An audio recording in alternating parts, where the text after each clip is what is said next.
Chapter 17:10. Shuaishing was startled and tried to dodge, but it was too late. Lin Yi's chi bomb hit his chest with a loud boom.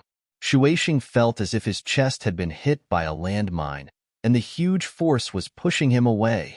Shuaishing wanted to stay where he was after exchanging punches with Lin Yi.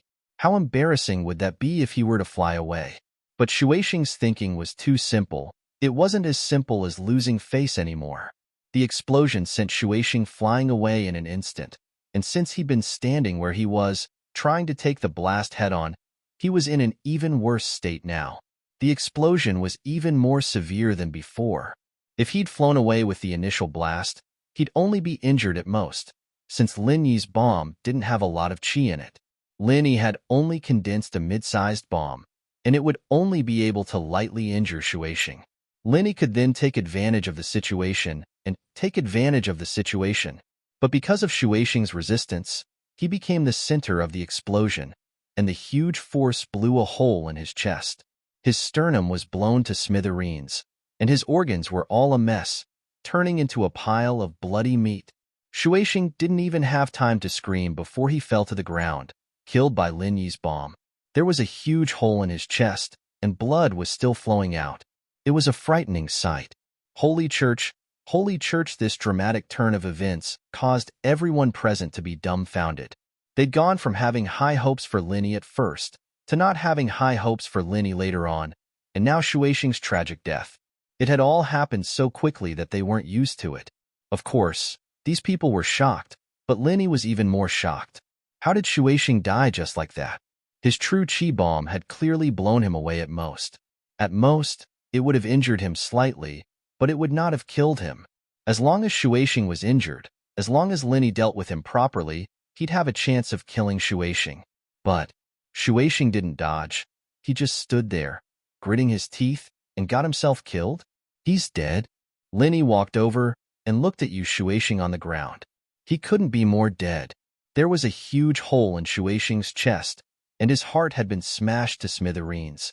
It would be a miracle if he could survive like that. Lin Yi's words brought silence to the arena. No one dared to criticize Lin Yi right now. Even if Lin Yi's question was a little funny, no one thought it was funny. Shuaishing had been killed by Lin Yi, and that was a fact. Who would dare piss Lin Yi off at a time like this? Jiang Wen had been paying attention to Lin Yi ever since he entered the arena, and it was only now that Lin Yi had killed Lin Yi that he let out a long sigh, knowing that his loss wasn't unjust. Lin Yi was an Earth-class early phase, and dealing with the fake Lin Yi was a piece of cake. Plus, he'd underestimated this opponent too much. At first, Jiang Wen thought that Lin Yi was just a random bodyguard. From his perspective, Lin Yi wasn't on the same level as the noble houses, and he only needed a few tricks to deal with him. But today, after seeing Lin Yi's power, Jiang Wen understood that if he wanted to deal with Lin Yi in the future, simple tricks wouldn't be enough. He'd need something even stronger. It's all over. Lin Yi sighed. It was a little regretful that he didn't manage to get the pangolin's whereabouts.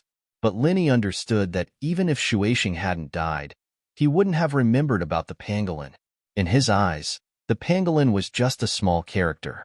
Why would he pay attention to something like that? So with Shuaishing's death, Lin Yi could see it as revenge for the pangolin. Lin Yi walked quickly to the meeting table and sat on the main seat that Shuaishing had been sitting on. He looked around at the heads of the houses. These people were getting goosebumps from Lin Yi's stare. They all lowered their heads, not daring to meet Lin Yi's eyes. Only Elder Lu Zhenhu nodded at Lin Yi in a friendly manner. The atmosphere in the meeting room became a little strange. Everyone was here to participate in the noble house meeting. But now that House Yu was dead, there was no point in holding the meeting anymore. However, no one dared to stand up and leave. Who knew if Lin Yi would suddenly attack them? He even dared to kill Shuaishing. What was there left to do? For big houses, 5 small houses, only 8 left now. Lin Yi looked at the people at the table, his eyes finally landing on Dr. Kang's face. Dr. Kang had long since lost his composure. He felt like he was sitting on a bed of needles. He and Lin Yi could be considered old enemies. He'd started a feud with Lin Yi during the birthday banquet, and he didn't doubt that Lin Yi would kill him on the spot. Dr. Kang, why are you still sitting here? Scram. Lin Yi said faintly as he looked at Dr. Kang. I'll leave now. Dr. Kong stood up as if he'd just been pardoned. He brought Kong Gue phone with him, ready to leave. He didn't even think about leveling up to a noble house anymore. Being able to keep his life was already a blessing. Wait, take your Xiao family with you. You can all scram. Lin Yi pointed at the two Xiao family brothers. Xiao Ji and Xiao Bin were Lin Yi's old enemies, but even the hidden house pie didn't dare cause trouble for Lin Yi. What right did they have to question Lin Yi's words? The two of them looked at each other and stood up dejectedly. Jiang Wen, I don't need to call names, right? Lin Yi looked at Jiang Wen and in Mingyue's direction. Lin Yi, we've always had a pretty good relationship. Did you forget that you were the one who gave me ideas to pursue Mingyao? Jiang Wen asked, putting on a fake smile. From today onwards, the 4 big houses and 5 small houses will become history. Lin Yi didn't answer Jiang Wen's question. The old noble house structure no longer exists. I need to reorganize it, but Jiang Wen, I don't want to bring you along. It's fine. Housen isn't good at practicing. When we were a noble house, we were just there to make up the numbers. Since Lin Yi says so, then we'll leave. Jiang Wen understood that a wise man knew better than to fight when the odds were against him. He stood up and prepared to leave. To be honest, Jiang Wen didn't really care about being a noble house. What Housen was doing was helping the firewolves, so it didn't matter if they were a noble house or not. Target equals Mr. Blank. Chapter 1711. House Kong, Xiao family, and an family left the meeting room. Other than the dead House Yu, only House Jin, House Song, House Lu, House Wu, House Yang, and House Sun were left. Chapter 1713. From today onwards, the title of noble house is gone. Does anyone have any objections? Lin Yi looked at the heads of the noble houses. No. Lu Zhenhu was the first to agree. He knew that the title of noble house was useless now. What happened today would soon spread out, and the leader and judge of noble houses, House Yu, would become a joke in history. These noble houses were all chosen by House Yu, and now that House Yu was gone, what noble house was left? The houses that were close to Lin Yi, even without the title of noble house, were still powerful. On the other hand, the houses that were enemies with Lin Yi, like the 3 that just left, were destined to lose their former glory, even if they still had the title of noble house. Of course not. The era of House Yu is over, and us old guys should step down. House Wu will be in charge of Qintian from now on, and I'm going to focus on my training. Wu Gonggao was a sly old fox, and he knew that his grandson recognized Lin Yi as his boss. It didn't matter if House Wu was still a noble house or not, they wouldn't be at a disadvantage. And so, Wu Gonggao agreed with Lin Yi. Saint, I'm fine with it too. Chun Quanglan followed. House Qin will be in Yu Tian's hands. I heard that you and Huaijuan used to be teammates. Of course, the Yang family agrees. Yang Daocha also expressed his opinion. You're Shanshan's boyfriend, right? Then we're a family, of course. I'll leave Shanshan in your care from now on, and we, House Song, hope that you can help us as well. Song Xiangwen was even more sly, guessing the relationship between the two from the moment Lin Yi and Ling Shan entered the meeting room together. That can't be, right? Old Song, he is obviously my Jingyi's boyfriend. How did he become your Shanshan's boyfriend? Old Master Sun heard Song Xiangwen's words and immediately became unhappy. Previously, he was very dissatisfied with Sun Jingyi's private boyfriend. Although he heard that Sun Jingyi's boyfriend was a wandering cultivator and a mystic stage master, he only agreed to let Sun Jingyi bring Lin Yi to meet him when Lin Yi agreed to marry into her family. But now, Old Man Sun had met Lin Yi, and it was under such circumstances.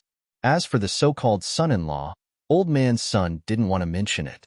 Now, even a fool could see how popular Lin Yi was and how useful he was to these families. Now, all the noble houses were showing their goodwill to Lin Yi, and Lin Yi had already become the core existence that replaced House Yu. So Elder Sun didn't want to be outdone. Before, he wanted Sun Jingyi to see if there were any young men in the noble house meeting. Wasn't this Lin Yi a young man? The young man was right in front of them. How is that possible? Shanshan, tell me, is your boyfriend this Master Lin Yi? Xiangwen asked Ling Shan. Jingyi, isn't he the boyfriend you were talking about? Elder Sun didn't back down. Ling Shan and Sun Jingyi, on the other hand, were blushing. Neither of them were Lin Yi's girlfriends. Ling Shan was pursuing Lin Yi, and Sun Jingyi was pretending. How were they supposed to answer this? I'm Shield Bro's small wife. Plus, Shield Bro has 3 wives, 2 big wives and 2 small wives. What are you two fighting for? What are you two fighting for? They're just queuing up, Yu Shu said. Huh. Both Song Xiangwen and Old Man Sun were stunned. They didn't know why Lin Yi called him Shield Bro, but the person Yu Shu was talking about was most likely Lin Yi. And Lin Yi already had 4 wives? His granddaughter had to queue up? Xiangwen frowned at the thought. How could House Song's granddaughter be someone else's small wife? She had to queue up? Elder Son, on the other hand, had the same thought. He looked at Jingyi suspiciously. Man, it's good to have a granddaughter of this age. I want to marry my granddaughter to Lin Yi, but there's none. Wu Qintian sighed. His words were like a wake-up call. Song Xiangwen and Old Master Sun immediately came back to their senses. Yes, Lin Yi was an Earth class. He was on the same level as the masters of the hidden houses. Marrying his granddaughter to him wasn't a bad thing. And now, it seemed like Lin Yi had replaced House Yu as the strongest force among the noble houses. Although he was only one person, he wasn't alone. He had a few followers, and they were all heirs of the noble houses. Fine, I'll queue up first, Xiangwen said quickly, afraid that he wouldn't even have the chance to queue up. Why do you have to queue up first? House Sun isn't that bad either. Elder Son wasn't happy. All right, you 2 old masters, stop fighting. Lin Yi smiled bitterly. Was he the hot commodity now? But Lin Yi didn't come here to find a wife. He wanted to build up his own force. And so Lin Yi waved his hand to stop the 2. Shanshan, Jingyi, and I are good friends. As for relationships, let's just let it be. Let's not talk about it for now. What I want to say today is that the noble houses are cancelled, but I'm preparing to set up a practitioners association. I want to invite all the noble houses to participate. What do you all think? I've already said that Qintian will be in charge of House Wu from now onwards. I won't participate, Gonggao said immediately. No matter what Lin Yi suggested, he would agree. Gonggao wasn't an idiot. Qintian went from a golden class to a mystic late-phase peak, spiritual practitioner. He wouldn't believe it if he said that it wasn't because of Lin Yi. And so, House Wu naturally agreed with Lin Yi's decision. Behind Gonggao, Wu Chengdi, on the other hand, had a look of disappointment in his eyes. Ever since Qintian revealed his mystic late-phase peak strength, he had been disappointed again and again. The gap between him and Qintian was too big. He would never be able to catch up to Qintian, but he didn't want to accept it. Why was Qintian so lucky? How did he get to meet such a good boss like Lin Yi? How did he get his strength? Why did all the good things belong to Qintian? Ever since he was young, whether it was in House Wu or outside, it was the same. Target equals _blank. Chapter 17:12. And so, Chundi was deeply dissatisfied, but he knew where he stood. He could only lower his head and keep quiet. Holy Halchundi didn't understand why Qintian was so lucky, and why was fate so unfair. He wanted to turn things around, but under the current circumstances, he could only swallow his anger and pretend to be happy, with a fake smile on his face. Haoschen, naturally, has nothing to say. Yutian has grown up, and will let him make the decisions. Chen Kuanglan was very happy today. This sudden change made him realize that his grandson had not only grown up, but most importantly, he had met a benefactor. He could finally relax. House Song's boy hasn't grown up yet, but Shanshan can still make the decisions for now. Song Xiangwen expressed his support as well. Even an idiot could tell that Lin Yi's Cultivators Association was similar to the noble houses of old, just with a different name. As long as one was a member of the association, they would still be like a noble house in the future, and with Lin Yi's protection, it would be even more glorious than before, and the number of practitioners and strength would increase. We don't have any objections, we don't have practitioners, but if Miracle Dr. Lin doesn't mind, we're willing to join as well. Jinhu smiled. Miracle Dr. Lin has a good relationship with my boss, Lu Tianyi. I'm sure there won't be any problems in communicating with him. House Yang has no objections, we'll let Yang Huaijuan make the decisions in the future. It's time for me to retire, young Daocha said. Now, only House Sun was left. Although the old man of House Sun was in favor of the idea, when the families expressed their stance, they sent a person who could maintain their relationship with Lin Yi. In other words, it was the spokesperson of the family in the Practitioners Association. In fact, it was equivalent to the existence of the head of the family. However, Elder Sun couldn't decide who to let take on this role. Although Sun Jingyi's surname was Sun, she didn't have the same surname. She was different from Song Lingshan. The male heir of House Song was too young to take on the role, so he let Song Lingshan take the role temporarily. However, the two males of the Sun family weren't young anymore. If Sun Jingyi were to play this role, there would be no reason to replace her in the future. This put Old Master Sun in a difficult position. For a moment, he couldn't make a decision. He looked up at Sun Jingyi. Sun Jingyi had roughly guessed her grandfather's difficulties, but she didn't care about it. She didn't want to control the Sun family. So he smiled and said, "Ikai, haven't you met Linny and got along well with him? In the future, you will be responsible for contacting the Sun family. There are too many things in my company. I don't have time. Sanctuary." Okay. Sun Ikai was overjoyed. He didn't think that Sun Jingyi would speak up for him. In fact, with his position in House Sun, it was quite awkward. There was a big brother above him, and he was a straightforward person. He wasn't suitable to be the head of the house. However, with one sentence from Sun Jingyi, the awkwardness was solved. "Sun Ikai, this is the third time we meet, right?" Linny smiled. "Yes, what should I call you in the future? Brother-in-law?" Sun Ikai smiled. It was funny when he thought about it. When he first met Lin Yi, he said that he would protect Lin Yi and make Lin Yi look for him if there was any trouble. But in the blink of an eye, Lin Yi had replaced House Yu and became the #1 practitioner in the common world. "Just call me Lin Yi," Lin Yi said lightly. "Your sister is a smart person. I'm just her shield. When there's trouble, she looks for me. When there's nothing, she doesn't look for me. It seems like I'm fated to be a shield bro." Lin Yi's words made the atmosphere lighten up. Everyone finally understood why Yushu called Lin Yi shield bro. So this was what she meant. "Then, I'll call you boss like Chintian and the others." Sun Ikai decided to be the same as everyone else. Since Chintian and Yutian were calling him that, then he should be calling him that. "Huh." Linny smiled. "Actually, the reason why I set up this guild is simple. It's to unite everyone, and I'll help someone in your family level up quickly. I believe you've all seen the changes in Chintian, Yutian, and Lingshan's strength, but each family only has one spot. We'll consider adding more in the future." Lin Yi could only help his confidence level up naturally. Lin Yi wouldn't use the art of dragon mastery on anyone else. It was a matter of loyalty, and if word got out, it'd be bad for his own safety. Everyone suspected that Lin Yi had something to do with Chintian, Yutian, and Lingshan's sudden increase in strength, but hearing it from Lin Yi's own mouth was still shocking and regretful. Each family only had one spot. This meant that only Chintian, Qin Yutian, Lingshan, Huaijuan, and Sun Jingyi could receive Lin Yi's help. As for House Lu, they didn't have any practitioners yet, so they didn't think too much about it. The one who felt the most regretful was Sun Ikai. He knew that Lin Yi would definitely give the spot to Sun Jingyi. Out of all the representatives, only his situation was special. But it didn't matter. Lin Yi said that he could add more spots in the future. This meant that he still had a chance.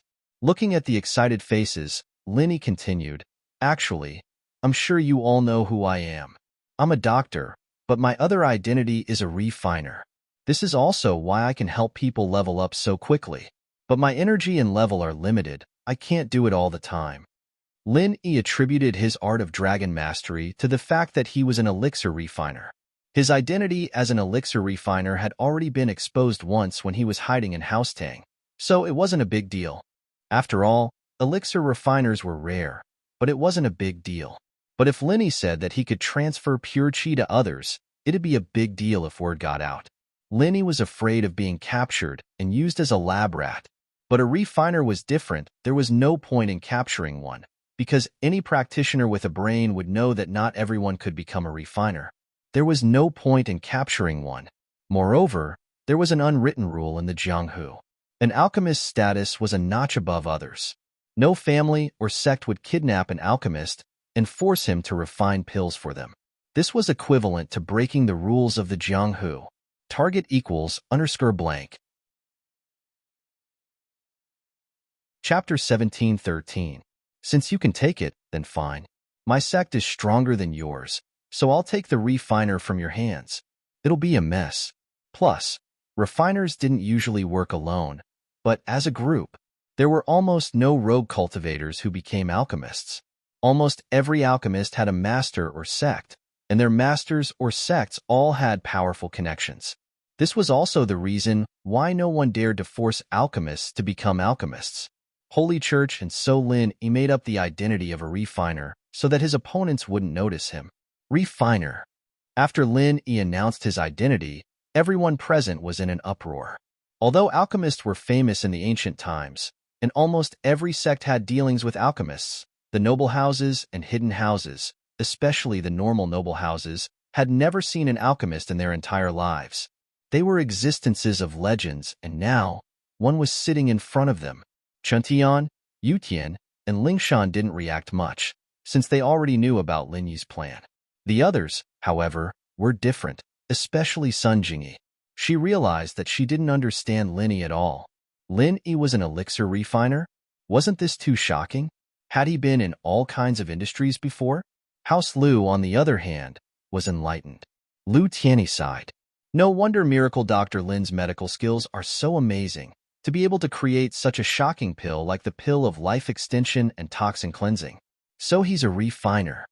House Lu knew that the pill of life extension and toxin cleansing was made by Lin Yi, but the other noble houses didn't.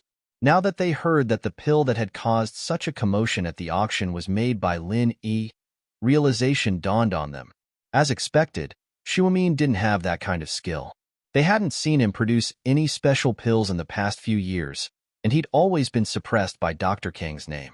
It was only recently that he'd suddenly become famous, and it was all because of Lin Yi.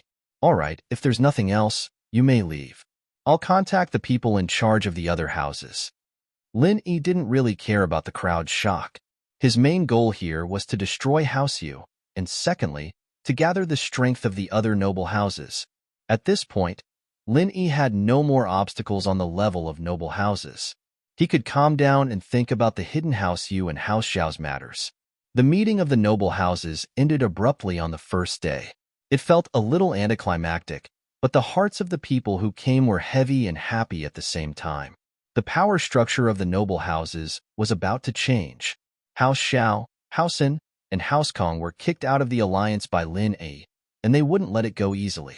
St. Hall, but no matter what, this wasn't something they had to worry about. They had to think about the benefits of their own houses. Now that House Yu had been replaced by Lin Yi, they didn't lose anything at all. Instead, they gained even more benefits, especially if they could make friends with Lin Yi, an Earth-class early-phase alchemist. This was a good thing no matter what. In a hotel not far from House Yu's auction, the two brothers from Family Xiao and House Kang's Dr. Kong, as well as Kong Gue Feng, sat there. Although the two houses had some conflicts and disagreements before, they were all in the same predicament now. They sat together, ready to discuss their future plans. Originally, they wanted to rope in House An, but Mingyue and Zhang Wen clearly had no interest in participating in their business. It was as if the title of a noble house wasn't important to House An. In fact, this was also the case. These aristocratic families wanted the title of an aristocratic family so that they could get the attention of other aristocratic families when doing business. However, the An family's business was the kind that couldn't be seen in the light. Having the title of an aristocratic family made them a little more fearful. So without the title of a noble house, they didn't really care. House Xiao and House Kong, on the other hand, were different. House Kong desperately wanted to enter the ranks of the noble houses because they were an alliance led by House Yu. They helped each other, and only then would they be able to do well in each other's territory. Now that Family Xiao was kicked out of the noble house circle, they couldn't count on the other noble houses to take care of them anymore. Although they had the support of the hidden house Pai, those who had the support of Lin Yi wouldn't give the Xiao family any face. It would be hard for them to develop in the future. And so, Xiao Bin pulled Xiao Ji along with him and started to sit with Dr. Kong and Kong Gue Feng, the two slightly unhappy people. Lin Yi, even the hidden house Pai can't do anything to him? Looking at Xiao Ji and Xiao Bin, Dr. Kong asked helplessly. He knew a thing or two about what happened between Lin Yi and the Xiao family. He knew that 3 people from House Pai died, but they didn't do anything to Lin Yi. He didn't understand. This Lin Yi might have a big background behind him. The hidden House Pai warned us not to mess with Lin Yi, but now it's a situation where we have no choice but to mess with him. Xiao Ji humphed. After being forced by him, our Xiao family's business, which had just started to get better, is going to be finished. We can only retreat back to Songshan, and this is Lin Yi's base. Yeah, you guys are making money for the hidden House Pai. Now that something like this happened, they can't just ignore you, right? Kong Guifeng asked. All right, let's not talk about this for now. Xiao Bin was a smart man. He waved his hand and didn't answer Kong Guifeng's question. He knew that Kong Guifeng wanted him to go get revenge on House Pai, but House Pai had already expressed their stance on this. Although it affected House Pai's profits, Xiao Bin still didn't have the confidence to make House Pai help. He wanted to test House Kang's trump card. I say, House Kong, this time you want to become a noble house, so you've prepared well, right? What's your bargaining chip to become a noble house? You don't need to be so guarded against me. I want House Pai to help, but this reason isn't enough. Something that doesn't benefit them is something that a hidden noble house wouldn't do easily. You understand. All right, if that's the case, then I'll tell you the truth. Dr. Kong said, do you remember the pill of life extension and toxin cleansing? Of course I remember. What's wrong? Xiao Bin asked calmly. House Kong is currently researching the pill of life extension and toxin cleansing. If we can get rid of the obstacle that is Lin Yi, we can work together. I believe that with the recipe in our hands, even the hidden noble houses will respect us. Dr. Kong said, target equals underscore blank. Chapter 17:14. Oh, so you've developed it already? Xiao Bin asked, surprised. Not quite there yet. Dr. Kong shook his head. But you can tell the hidden House Pai that I'll give them priority once we've developed it, as long as they support us. That's good. I'll ask the hidden House Pai for their opinion. Xiao Bin sighed. But I can't promise anything. All right, we've had some misunderstandings in the past, but now we should let bygones be bygones and work together. That's the only way we can fight against Lin Yi's alliance. Kong Guifeng said, that marriage between our 2 families. I think we can continue with it.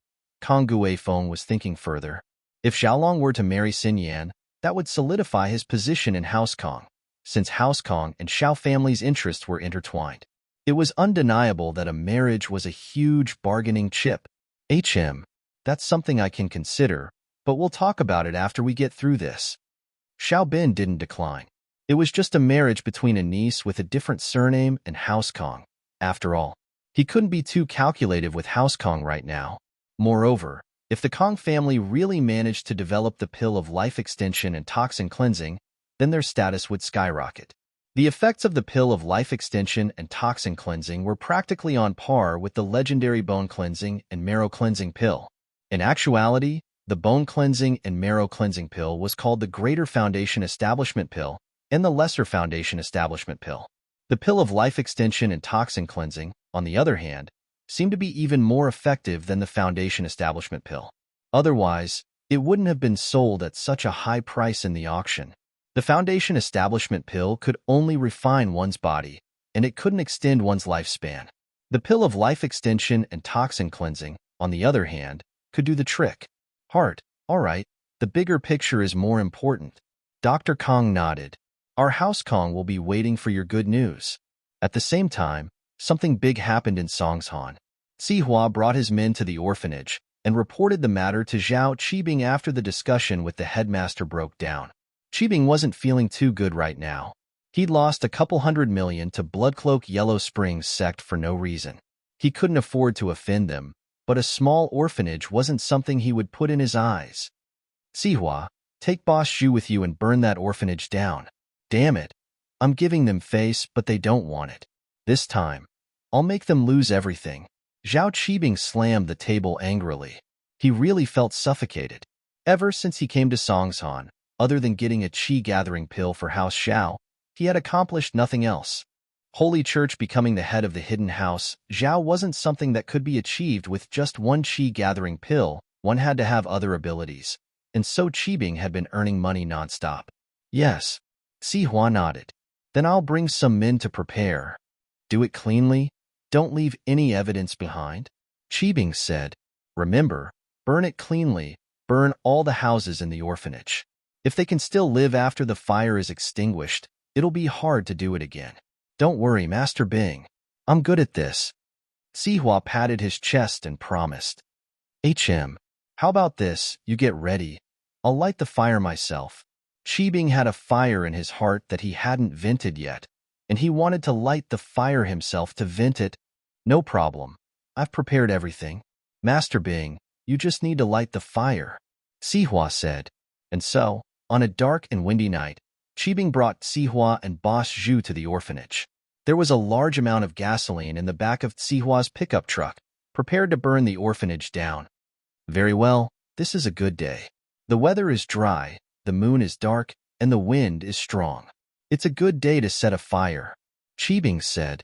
Boss Zhu, go pour the gasoline. Pour as much as you can. The bigger the fire, the better.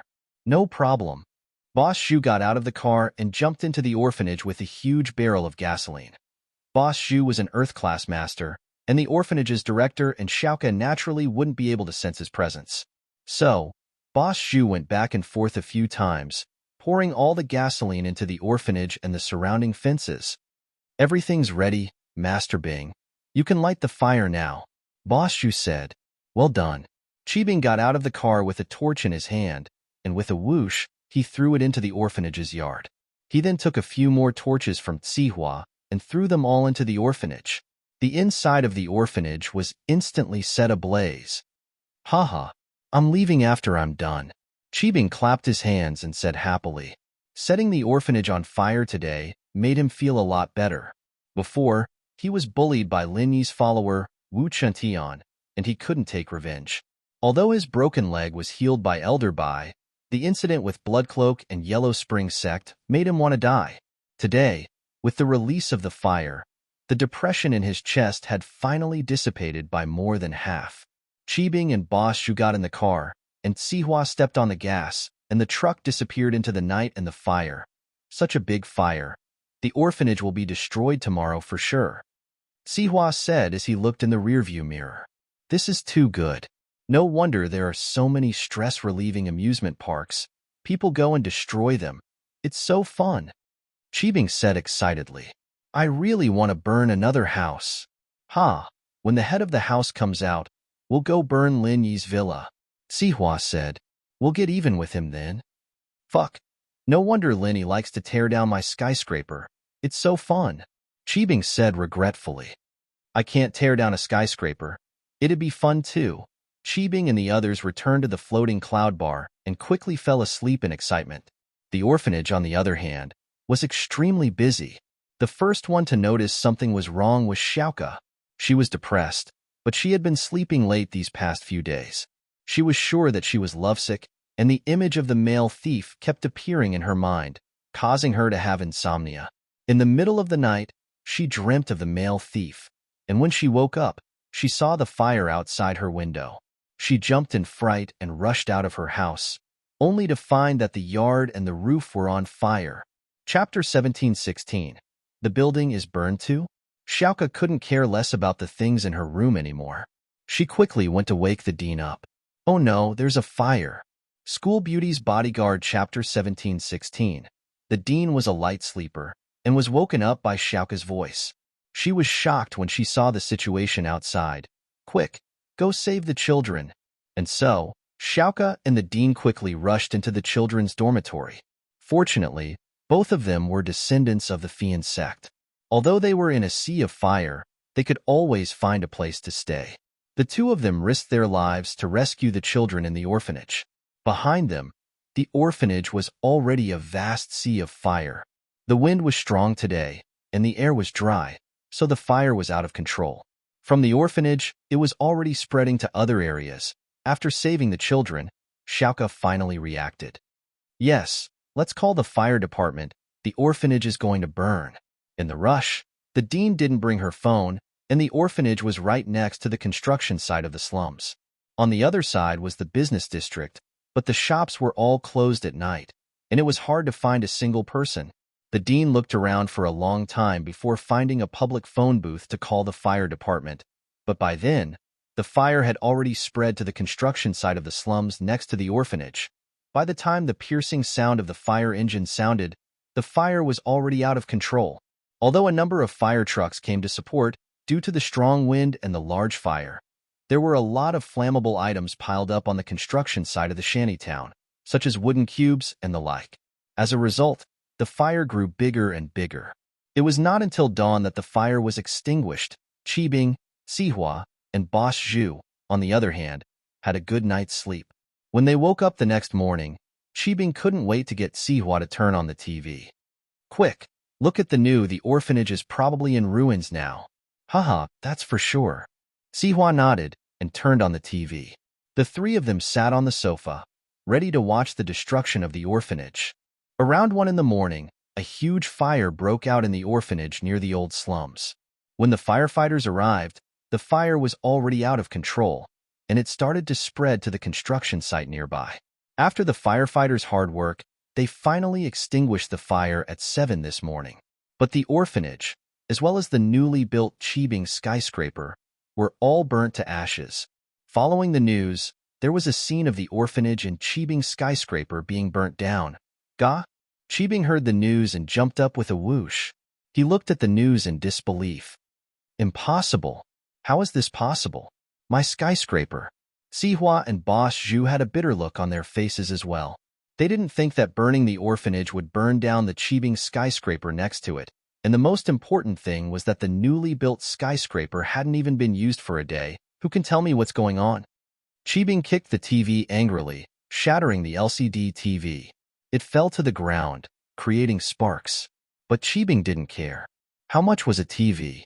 What he cared about now was the Qibing skyscraper. This skyscraper had been destroyed twice since it was built. The first 2 times were caused by Lin Yi, but the third time, he burned it down with his own hands. "This, Master Bing, we didn't know that it would affect the Qibing skyscraper next to it." Sihua was troubled as well. "I just followed your instructions and found a weather that would be easy to set fire to." "Master Bing, I'm just following your orders, pouring the gasoline," Boss Zhu said with a bitter face. Neither he nor Sihua were experts in this field, nor did they have any experience. How was Sihua supposed to calculate the intensity of the fire? Boss Zhu, on the other hand, couldn't have predicted that the intensity of the fire would affect the Qibing skyscraper. "It's not your fault." Qibing waved his hand helplessly and sat on the ground. He should have given more money to the orphanage or built a new one somewhere else if he knew this would happen. But it was too late for regrets now. Although Qibing's goal was achieved, the price he paid was too high. Sihua was hoping to earn more money from this project to pay back Bloodcloak Underworld, but it seemed like it was all for naught now. Sihua had a bitter look on his face all day long. But compared to Sihua and Qibing, the orphanage was the most difficult. The orphanage was gone, and the dean had no choice but to bring the children to a cheaper duplex loft. Hundreds of children were squeezed into a 300-square-meter room, and it wasn't an exaggeration to say that it was a squeeze. Xiaoka had gotten a lot of money for the orphanage a while ago, but it wasn't enough to rebuild the orphanage. After all, they couldn't rebuild the orphanage with the old bungalows, could they? They had to make it more presentable. Xiaoka's money was reserved for the orphanage's daily expenses. If she took it out from the bank and used it to rebuild the orphanage, it wouldn't be enough. What would they do after the money was used up? The treasures Xiaoka brought out were only worth around 5 million. 5 million was fine if it was just for the simple construction, but it wouldn't even be enough to buy the necessary equipment if they had to build the facilities. This fire must have been set by someone from Zhao Qibing's company, but they didn't set it up properly and burned their own company nearby. Qin said angrily. "They deserve it. They deserve it. I'm guessing that Sihua will come to us again to discuss the swap, and this time, we'll have to do it even if we don't want to." The dean sighed helplessly. "We really can't afford to offend the hidden house Zhao. If it were back then," sigh. What the dean wanted to say was that if it were back then, she wouldn't even care about a small hidden house. But now, The hidden Zhao family was a colossus to her. But Xiaoka only knew a limited amount about what happened back then, and the dean didn't want to talk too much about it. She didn't want her enemies to come and ruin their peaceful life. Chapter 17:15. No. The dean and Qin interrupted Xiaoka's thoughts at the same time. You already escaped death last time. Aren't you just looking to die if you go again? Then what should we do? We can't have a bunch of people here, can we? They sleep together every night. It's hard to even turn around, Xiaoka said worriedly as she looked at the horrible environment. It's so hot. I'm afraid the kids might get heat rash. Xiaoka sis, maybe you should go look for Linny bro again? Qin hinted. Didn't he bring a bunch of donations to the orphanage last time? That was already the limit. Most people have already donated money. How can we make things difficult for them again? Xiaoka shook her head. Plus, my relationship with Linny isn't that good.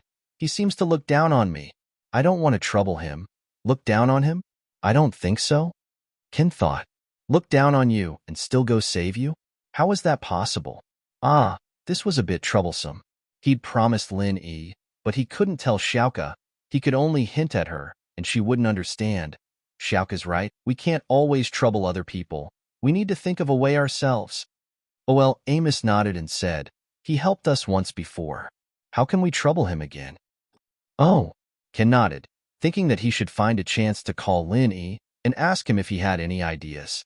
It seemed like Xiaoka sis was going to marry him in the future, so it was only right for him to do something for the orphanage now.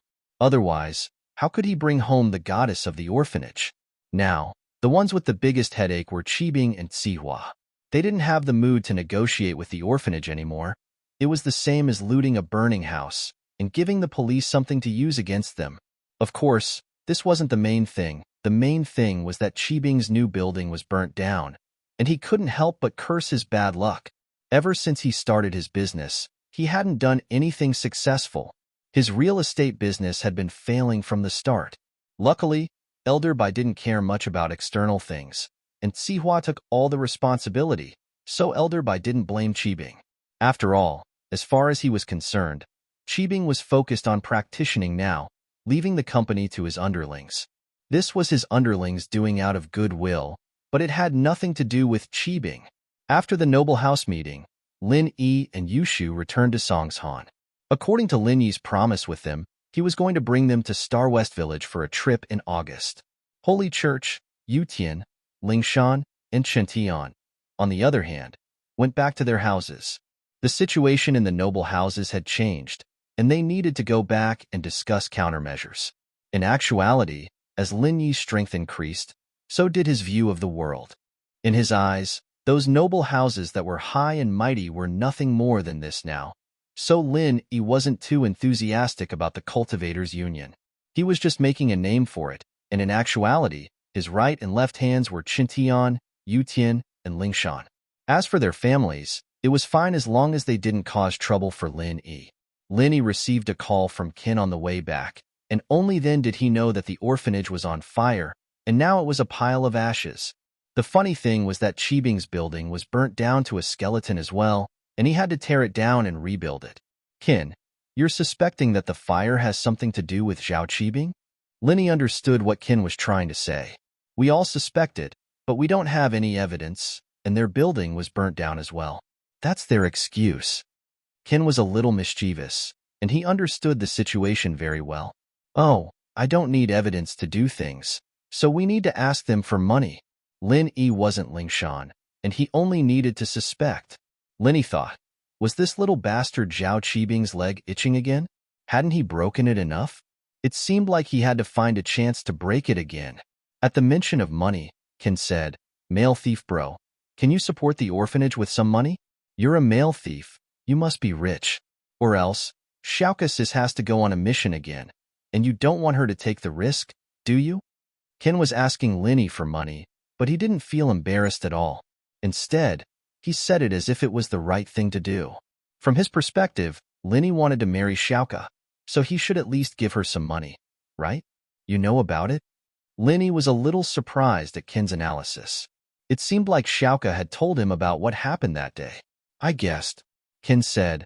How could there be such a coincidence? I just told you that Xiaoka sis was in trouble and the male thief want to help her? Huh. Linny smiled helplessly. How was he a male thief? A proper male thief would have died a long time ago. Where would he get the money? But he still asked, how much does the orphanage need?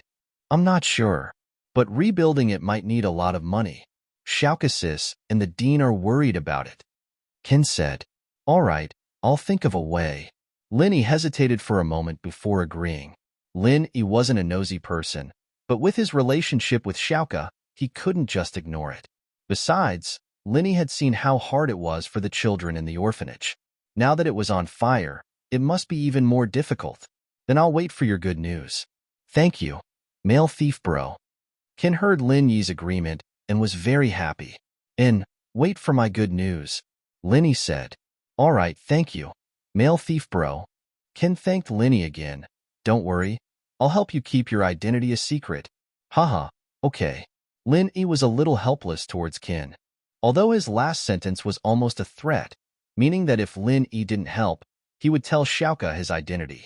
But Lin Yi didn't dislike it at all because Ken wasn't doing this for himself.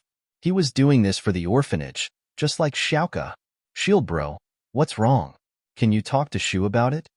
Yushu asked when she saw the frown on his face. Zhao Qibing, that idiot, burned down the orphanage and his new building. He's really looking for trouble. I think he needs a beating, so he's looking for trouble. Linny shrugged. That's right. I'm looking for trouble. Linny shrugged. Seriously? Burned again? This guy is really unlucky.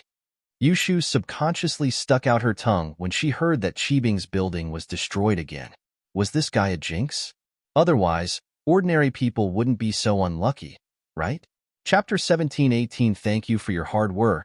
His bad luck is secondary. The key is that the children in the orphanage don't have a place to stay anymore. They're all living in a 300 square meter attic, and it's so crowded. Linny said, how much does it cost to rebuild an orphanage? Linny said, how much does it cost to rebuild an orphanage? I'm not sure about that, but if it's our land, we'll only have the construction fees left. Shield bro, you can ask Fatty Lai. Wasn't he a professional in construction? Yushu reminded. Okay, I'll ask him, Linny said and called Fatty Lai. Boss, you're back? Fatty Lai was one of those who was well informed. He had heard the news of House Yu's downfall and that House Kang's application to become a noble house had failed. This made him even happier. With this, House Kong had even less of a competitive edge. House Lai's status would rise, and Lai Changyi's name would become more and more famous. After all, he was Lin Yi's follower. Lai Changyi had long expected that he would have such a day. Now, he had an advantage over any noble house because he was one of the first followers of Lin Yi. Not yet, it's on the way. Linny said, there's something I want to ask you. I want to build an orphanage. If we have the land, how much does it cost? Fatty Lai paused. He didn't understand why Linny asked this, but he still answered honestly. Building an orphanage depends on the type of building. If it's a larger scale, it'll be comparable to a school. For example, those orphanages in big cities have dormitories, activity rooms, libraries, and so on. Some even have their own kindergartens, elementary schools, and middle schools. If we build all of these together, it'll cost at least 100 million. Of course, if we buy all the necessary facilities, it'll cost at least 200 million. That much? Lin Yi was surprised. Of course, if it's just a normal orphanage, providing food and lodging for the orphans, a few million would be enough, Fatty Lai said. The key is what kind of building you want it to be, boss. If we want to build it, we'll do it in one go and build it better. Linny listened to Fatty Lai's price and felt a headache. 200 million? How could it be so much money? But thinking about it, if it was as Fatty Lai said and all the facilities were built, the entire orphanage would be comparable to a small university. It would indeed require a lot of investment. But Lin Yi wasn't willing to just build it the same way it was. Actually, we don't need that much. We can do it step by step and build it slowly. Don't invest in the unnecessary things like the computer center, library, and gymnasium for now. If we just build the dormitory and canteen, a few million will be enough. If we have our own land, we won't even need this money. Fatty Lai said, but the beds, tables, and other facilities will add up to 5 million. Do you have any money left? Linny asked. I can definitely take out a few million. If it's too much, it'll affect the company's operations, Fatty Lie said. Forget it. I'll think of something myself. Linny spent 100 million when he participated in the Ice Palace's trial, and it made Fatty Lie's side a little tight. The medical company was still developing rapidly, and it wouldn't work without money. Boss, I'm really ashamed to let you think of something yourself. Fatty Lie was a little embarrassed. It's okay. I understand your difficulties. Linny was thinking about where he could get 200 million. Although he could borrow from any noble house, it would still make people think that Linny was extorting them. Linny thought about it and thought about the old man. He went on missions a few years ago and earned a lot of money, right? Even if it wasn't a few 100 million, it was at least tens of millions. Linny felt that he should ask the old man for some money. He called the old man's number, and old Lin's lazy voice came from the other side. Little E, what's the matter? Is everything done over there? Yes, it's all done. I'm calling to borrow some money from you, Linny said. Borrow money? No, old Lin said straightforwardly. No? Where did the money I earned from the missions I did go? Don't tell me that I only earned tens of yuan from one mission. Linny heard old Lin's words and found it funny and annoying at the same time. I didn't want to argue with you before, but I really have something to do now. Wait, I'll send you something. Old Lin didn't answer Lin Yi's question and said, Oh. Linny wanted to ask something, but old Lin had already hung up. Not long after, Lin Yi received a message on his phone. He opened it and saw a photo of a bunch of receipts. Linny zoomed in and took a closer look. They were receipts for donations and remittances. Seeing this, Linny was silent. It seemed that old Lin had donated all his money to charity all these years. Thinking about how stingy old Lin was at home, Linny felt a little sour in his heart. He used to misunderstand this old man, thinking that he was a stingy person who didn't spend money and even made him work part-time to weave straw sandals for money. But now it seemed that old Lin really didn't enjoy anything at all. As for the money used to raise Lin Yi, it was most likely all from the money he earned from his medical practice in the village. Moreover, his treatment was almost free, and he only earned a little from buying medicine. It wasn't easy for him to raise Linny with this kind of income. Linny sighed and quietly called back. Did you receive it? Old Lin asked straightforwardly. Yes, it's been hard on you all these years, Linny said. Haha, it's nothing. Old Lin laughed and said, What do you need money for? It's similar to what you're doing. I have an orphanage here that caught fire. I want to rebuild it, and I want to build it into a first-class orphanage, Linny said. So I'm in urgent need of money. I see, Old Lin said. Do you still want to carry out missions? This is faster to earn money. If you want, I can help you keep an eye out. Sure. Lin Yi gritted his teeth and agreed. Help me keep an eye out. If there are missions, help me introduce them, but it's best not to go too far. I'll help you take a look. There might not be any. If there is, I'll contact you again, Old Lin said. Chapter 17:16. Oh, Shield Bro, you're taking on a private job? Isn't your job to protect me and Yao Yao? Yushu asked. Not really. I've already resigned last time. We're just good friends now, Linny smiled. I see. Looks like I can't stop you. Be careful then, Yushu said helplessly. She was actually worried that Linny would be in danger. Last time Linny went to the tomb, he almost died. If it weren't for that boss you being a coward, Linny wouldn't have come back so easily. Yushu was really worried that something would happen to Linny. I will, Linny said. Before I came here, I always took on missions like this. Linny comforted Yushu like that, but he knew that the missions he took on before weren't that high-leveled, so the money wasn't that much. A mission like this with 100 million reward was probably on a different level. It would be even more dangerous.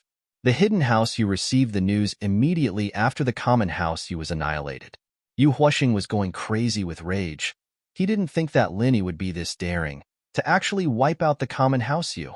He stormed over to the hidden house Yu's head, Yu Shaoqin, and said in grief, Head Yu, please help us, the common house Yu.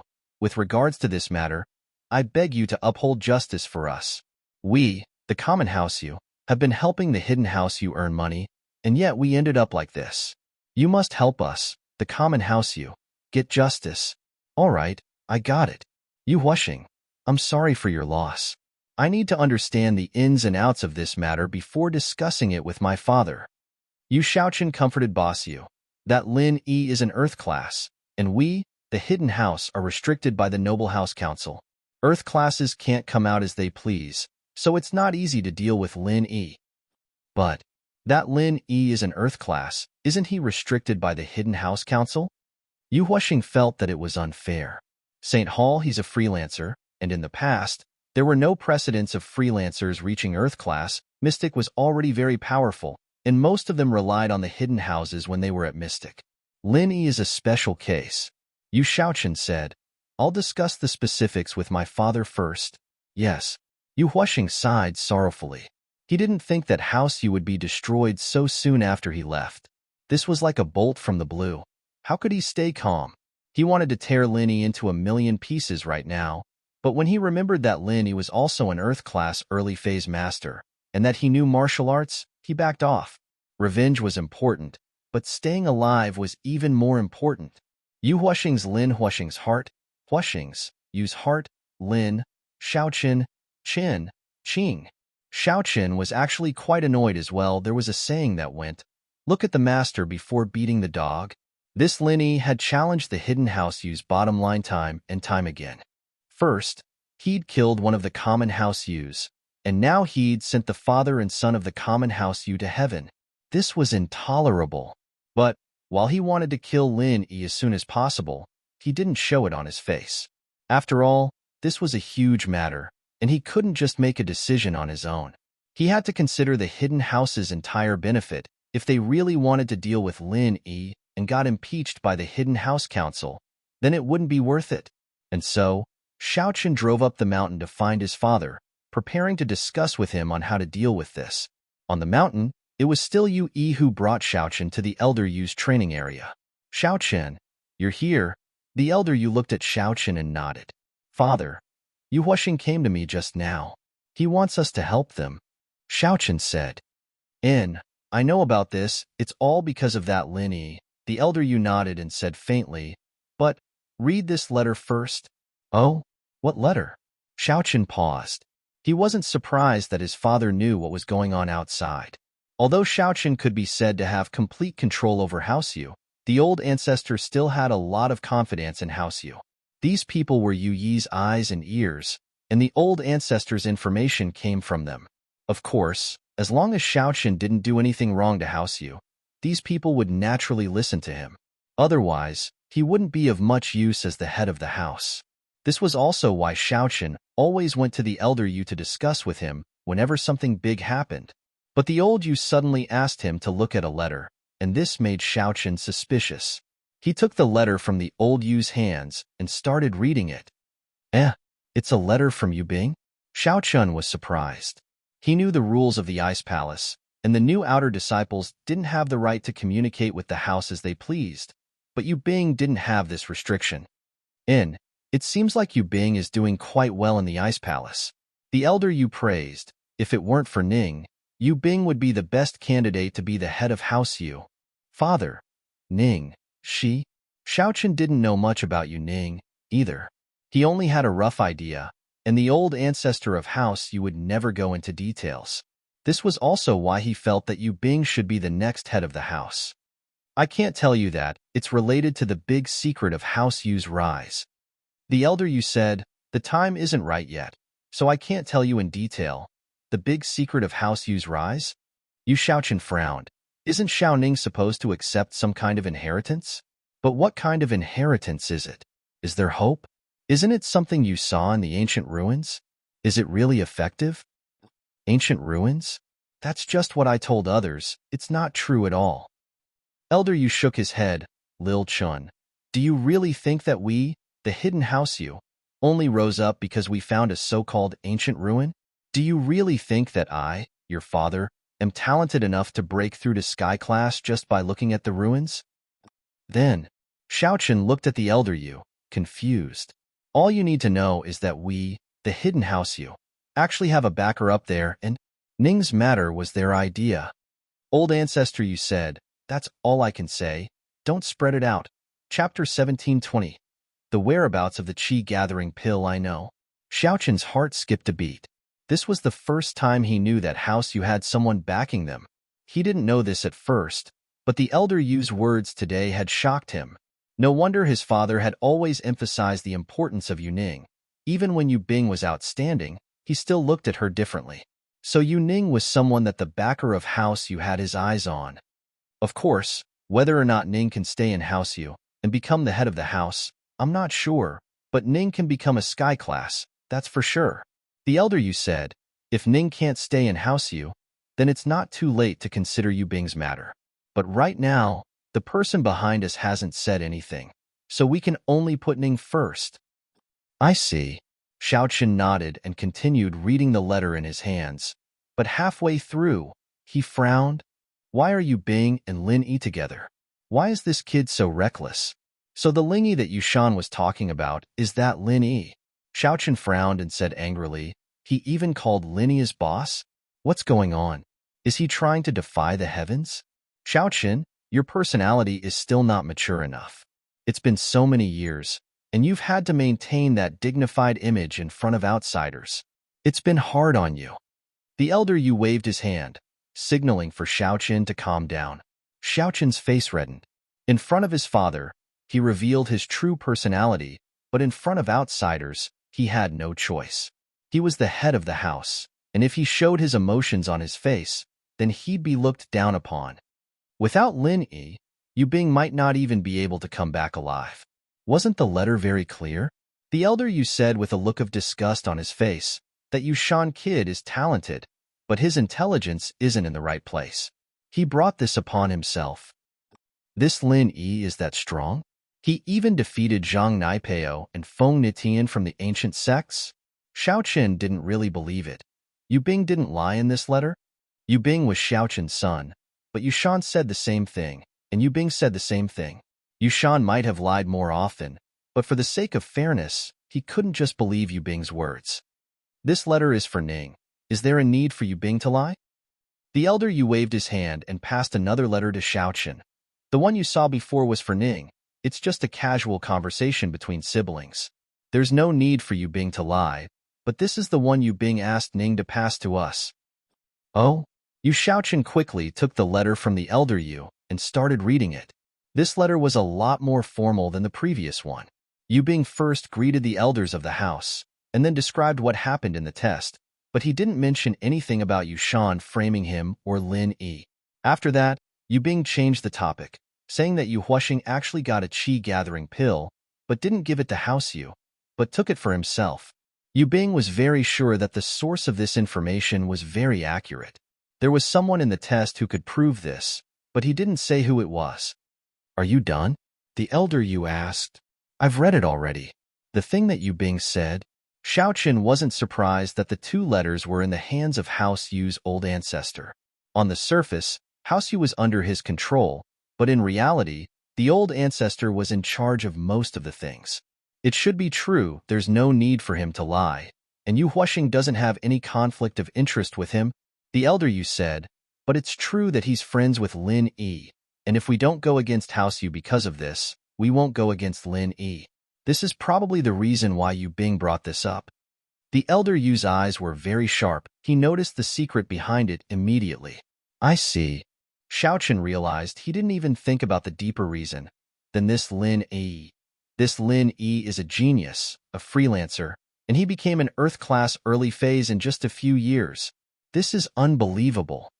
The elder Yu said, he had just broken through to mystic late phase during the test, and now he's an Earth-class early phase? This is a rare talent. You're right, father.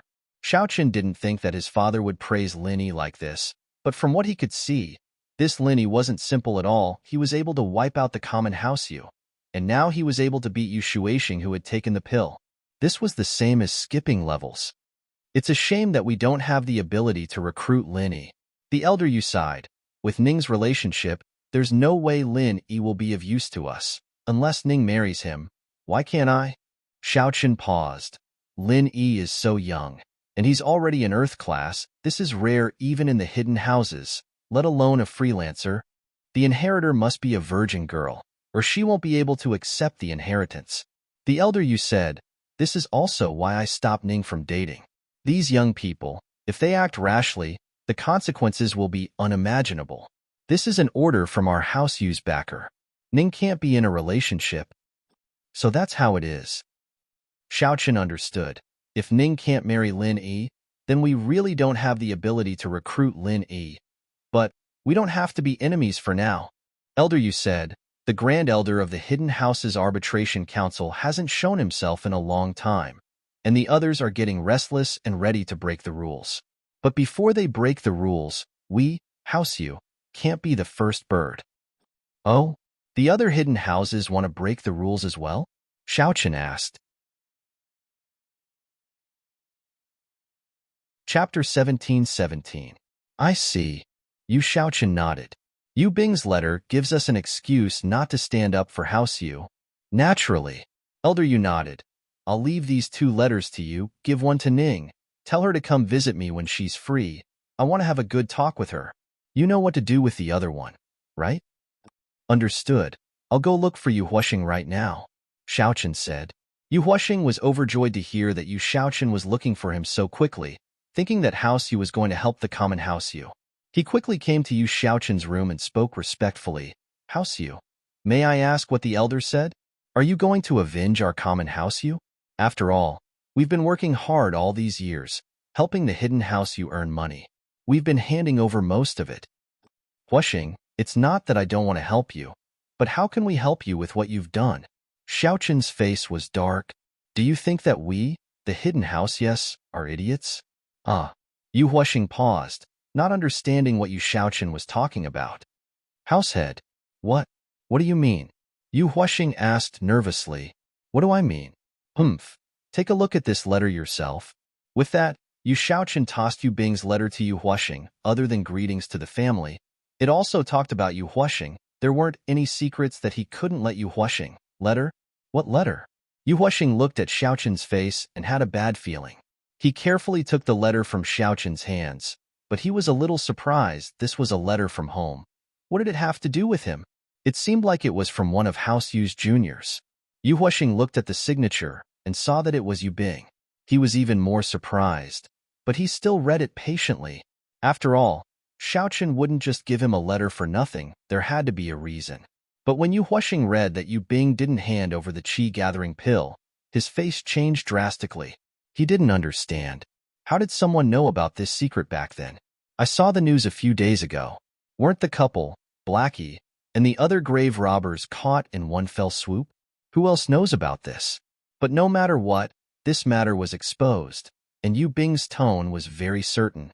This meant that he had solid proof, and Yu Huasheng couldn't deny it. If Yu Bing had used a maybe or guess tone, then Yu Huasheng would have had some room to maneuver. Househead Yu. Yu Huasheng was scared, not knowing how Xiaochen was going to deal with him. He couldn't find an excuse. Could it be that the pill was given to the hidden House Xiao? If he were to tell the truth, not only would he not be able to avenge House Yu, he might even be slapped to death by Yu Xiaochen. So Yu Huasheng's mind raced, trying to think of a reasonable excuse to avoid House Yu's blame. Me what? Can't think of an excuse anymore? Xiaochen laughed coldly. No, I'm a bit embarrassed to say it. Yu Huasheng lowered his head. He'd already thought of an excuse, and he pretended to be embarrassed. What's there to be embarrassed about? Xiaochen frowned. Actually, in the tomb, the male thief was Lin Yi. Yu Huasheng started making up a story. He thought of a way to avoid responsibility and frame Lin Yi at the same time. This way, the hidden house you would target Lin Yi, and Lin Yi would be done for. The male thief was Lin Yi? Xiaochen paused. Then how could the male thief be Lin Yi? Plus, even if it was Lin Yi, what does that have to do with you not handing over the pill? I'm ashamed to say that my pill was stolen by Lin Yi. Yu Huasheng said sadly. Your pill was stolen by Lin Yi? According to what I know, Lin Yi was only a mystic mid-phase peak before he went to the test, right? You were already in Earth class early phase at that time, and you were still scared of Lin Yi? Xiaochen felt that Yu Huasheng's words were a bit strange. So, that's why I didn't dare tell you the truth. Yu Huasheng said angrily. That Lin Yi may be a mystic mid-phase peak, but he has a trump card that's really strong and I was poisoned? Yes, poisoned. Even if I was an Earth class, I wouldn't be Lin Yi's opponent. And so my pill was stolen by Lin Yi. Then why didn't you say so earlier? Xiaochen wasn't an idiot. Yu Huaxing's words weren't very detailed, and he couldn't just believe it. I was afraid of losing face, wasn't I? I'm an Earth class early phase, and my pill was stolen by a mystic mid-phase peak. How would I be able to face anyone if this got out? Yu Huaxing said with a sad face, Househead. But you know that Lin Yi does have some tricks up his sleeves, otherwise he wouldn't have been able to kill my brother. After my brother took the pill, he was on par with an Earth class early phase peak, and since Lin Yi can fight above his level, then I know that Lin Yi has some special abilities. Of course, I don't need you to explain. Xiaochen waved his hand. He knew Lin Yi very well. This guy was able to make Feng Nitian and Zhang Naipeo, two disciples from the ancient houses and sects, lose to him. He definitely wasn't a simple character. The question was, how trustworthy could Yu Huaxing's words be? Yes. I'm sorry, Househead Yu. I hid the truth before because I was afraid of being punished by the house. Yu Huaxing said carefully. Are you telling the truth? Xiaochen frowned. Of course, I don't dare hide anything. Yu Huaxing said in fear. If that's the case, then I'll write a letter and ask Yu Bing if Lin Yi really took the pill. Xiaochen said coldly, as if he didn't believe Yu Huaxing's words. But in reality, Xiaochen believed most of it already. Yu Bing was on good terms with Lin Yi during the test, so the news of Yu Huaxing getting the pill was most likely from Lin Yi as well. Lin Yi and the common house Yu were enemies, and Lin Yi was probably trying to use Yu Bing to spread the news to the hidden house Yu, and have them deal with Yu Huaxing, or at least not participate in the battle between Lin Yi and the common house Yu. Target equals _blank. Chapter 17-18. Otherwise, where would Yu Bing have gotten this information from? Don't. Yu Huaxing jumped when he heard that Xiaochen was going to ask him. He subconsciously tried to stop him, but regretted it immediately. Wouldn't it mean that he was guilty if he stopped him? Don't? What? You're afraid that your lie will be exposed? Xiaochen had already believed most of it, but now that Yu Huaxing was saying this, he was starting to doubt himself. Saint Hall, no. I mean, if you ask him like this, how would Lin Yi admit to it? Yu Huaxing said, I'm guessing that it was Lin Yi who told young Master Yu that I got the qi-gathering pill, and his goal was to make you blame me. But you're a wise man. How would you fall for that easily? Yu Huaxing was a careful man. He'd heard Xiaochen's words very carefully. He'd caught on to the fact that Lin Yi had joined the test as well, so he'd be able to frame Lin Yi. No need to flatter me. Get to the point. Xiaochen waved his hand. Not buying it. Yes. Yu Huaxing continued his analysis. So, think about it. If you were young Master Yu Bing's good friend, would you admit that you stole their qi-gathering pill? What you said is not without reason. Xiaochen nodded. But I'd still write a letter to ask if Lin Yi was the male thief, if he participated in the tomb robbery. That? Yu Huaxing was scared, but he couldn't say it out loud. Look, Master. Since young Master Yu Bing didn't mention Lin Yi in the letter, it means that he's trying to cover for Lin Yi. How would he admit to it if you asked? If it were me, I'd deny it as well. Oh, it doesn't matter. We just need to pay attention to the technique when we ask. Xiaochen waved his hand casually. When the time comes, I'll just ask him directly.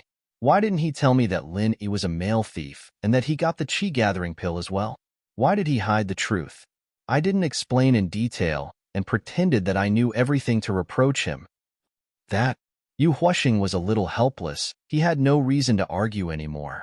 One had to admit that Xiaochen's suggestion was very logical. As a member of House Yu, Yu Bing wouldn't dare hide anything under such a harsh tone.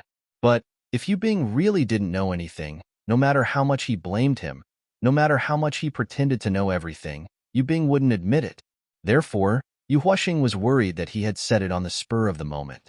What would he do when the truth came out? All right, it's decided then. Xiaochen waved his hand. If it really was Lin Yi, then I won't make it hard for you. I know that Lin Yi has some skills, but if you're just making it up, then humph. You know the consequences? With that, Xiaochen waved his hand impatiently and picked up his teacup. Yu Huaxing knew that Xiaochen was asking him to leave, and he could only sigh helplessly. There was no point in talking about this. He could only wait for the final result. Yu Huashing walked back to his place, only to realize that Yu Lu was following him, and it was very blatantly. He knew that he was being watched. I hope that Yu Bing can help me as well. Yu Huashing prayed for a miracle in his heart. Xiaochen watched as Yu Huashing left and quickly rushed to the old ancestors' practicing grounds. This was a huge matter, and he had to discuss it with his father. The old ancestor was a little curious about Xiaochen's return. I say, Xiaochen, why are you back? Is it because of Yu Huashing? Yes, it's because of Yu Huashing. Xiaochen was impressed by his father's sharp eyes. He nodded quickly. Saint Hall, you can't even make a decision on such a small matter? The old ancestor was a little surprised. Xiaochen wasn't someone like that before. Dealing with Yu Huashing wasn't a big deal. Was there a need to discuss it with him? There's something else going on here. Xiaochen shook his head. Father, I did as you asked and showed the letter to Yu Huashing, and he told me the reason behind it. Oh, what reason? The old ancestor was curious as well. What secret could there be? It's like this. Xiaochen repeated what Yu Huashing had said, as well as his analysis of the suspicious points, as well as the credibility of the words. According to what he said, it's possible, but also impossible. The old ancestor nodded.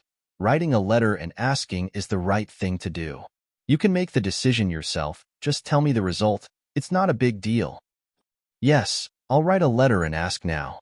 Xiaochen replied. After returning from the old ancestor's training grounds, the first thing Xiaochen did was to write a letter blaming Lin Yi.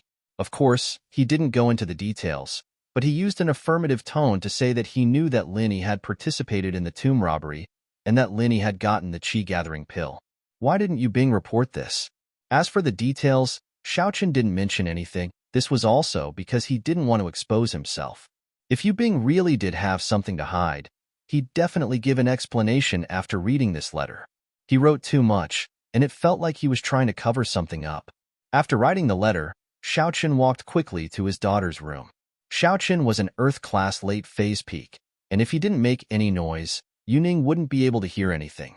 The other disciples and servants of House Yu naturally wouldn't stop him when they saw him. And so, Xiaochen came to Yuning's room without any obstructions, only to find that she was painting. Xiaochen didn't mind that Yuning was painting, but when he saw the person in the painting, he frowned. Ahem. Xiaochen coughed twice. Yuning jumped in fright, and the brush in her hand shook. The painting was ruined. She didn't think that someone would suddenly appear in the quiet room, and when Yuning turned around, she realized that it was her father. Her face reddened, and she wanted to pull down her drawing board. I've already seen it. There's no need to hide it. Xiaochen had wanted to have a good talk with his daughter, but seeing how infatuated she was still drawing Lin Yi. Target equals _ blanked. Chapter 17:19. In the painting, there was a man and a woman, sitting together in an empty field, looking up at the starry sky. The woman in the painting was Yuning. This made Xiaochen even angrier. So what if he sees it? Yuning was stubborn as well. Since her father saw it, there was no point in hiding it anymore. Her, you and Lin Yi will never happen. Xiaochen said coldly. I talked to your grandpa today. Your identity is different. You and Lin Yi will never be together in this life. Stop dreaming. Yuning pursed her lips and didn't say anything, but from her expression, it was clear that she didn't listen to Xiaochen's words at all. After all, she'd heard it too many times and was numb to it. However, she never gave up on that stubbornness. Closing her eyes, Yuning would remember that year, that night, that Valentine's Day, in front of the fire in the cave, the two of them looking at the starry sky together. That was the happiest night Yuning had ever had, and it was a time she dreamed of thousands of times. This is a letter from Yu Bing, Xiaochen said helplessly, seeing that his daughter wasn't saying anything. He placed the letter on Yuning's desk and turned to leave. Remember what I said, Lin Yi may have some skills, but he's not worthy of your identity. You're destined to become a sky class of House Yu, and a sky class late phase peak at that. Lin Yi will never be able to surpass you in this lifetime. Dad, don't underestimate him. Yuning wasn't too happy. No one wanted their lover to be belittled by their parents like that. Underestimate? Xiaochen shook his head. Ning, You don't understand it yet, but you'll understand when you get to that step. I'm not afraid of hurting your confidence, but unless Lin Yi has the strength to surpass all the ancient sects, don't even think about it. I believe he'll do it. Yu Ning said. Him? Do it? Xiao Qian was amused by his daughter's stubbornness. He couldn't imagine that his daughter would be this infatuated, believing in something like this. From childhood to adulthood, my sixth sense has always been very accurate, Yu Ning insisted. Xiao Qian shook his head and didn't say anything else. He felt that his daughter had already gone crazy, and there was no point in saying anything more. He could only turn around and leave, letting his daughter think things through on her own. Yu Ning was at home anyways, and there was no chance for her to see Lin Yi. Xiao Qian wasn't worried. Lin Yi and Yushu returned to Songshan, and the first thing they did after dropping Yushu off at home was go to the floating cloud bar. At this moment, the bar had not opened yet. The waiter was cleaning the bar, but the door of the bar was kicked open. Lin Yi didn't waste any time and directly barged in. It wasn't the first time he came to the floating cloud bar, so he was familiar with the place. Sihua had brought Boss Zhu to the orphanage early in the morning to negotiate with the headmaster of the orphanage. He wanted to settle things as soon as possible before anything else happened. Although the fire had destroyed his building, it was still a big crime to set fire to the orphanage. He was afraid that the orphanage wouldn't let him off easily, and if things got out of hand, he'd be in big trouble. Jiaonong was assigning tasks to the waiters when he saw Lin Yi barge in. He jumped in shock. Not good, Lin Yi's here. Jiaonong yelled, warning Zhao Qibing and Yao Wang in the room. Zhao Qibing was in the middle of it all, and he almost went mad from Su Jiaonong's shout. Although he didn't go mad, all his previous efforts were in vain. The pure qi he had accumulated for the entire night had all dissipated in fear. Lin Yi, what are you doing here? Zhao Qibing was a little traumatized. Seeing Lin Yi, he couldn't help but feel the pain in his leg. He couldn't even stand straight. You don't know why I'm here? Lin Yi looked at Zhao Qibing with a smile that wasn't a smile. How would I know? Zhao Qibing remembered that he was now Elder Bai's direct disciple, and his courage returned. Why would he be afraid of Lin Yi? He was now one of the candidates for the head of the house. He was no longer the Zhao Qibing from before. Oh, I'm actually here to break your leg, Lin Yi said as he walked towards Zhao Qibing. You, don't do anything stupid. Zhao Qibing jumped in fright. He wanted to ask Boss Zhu for help, but he suddenly remembered that Boss Zhu was taken away by Sihua to threaten the orphanage's headmaster. In his bar, other than Yao Wang, a mystic class master who wasn't very good at fighting, there was only Uncle Zhu, the cripple.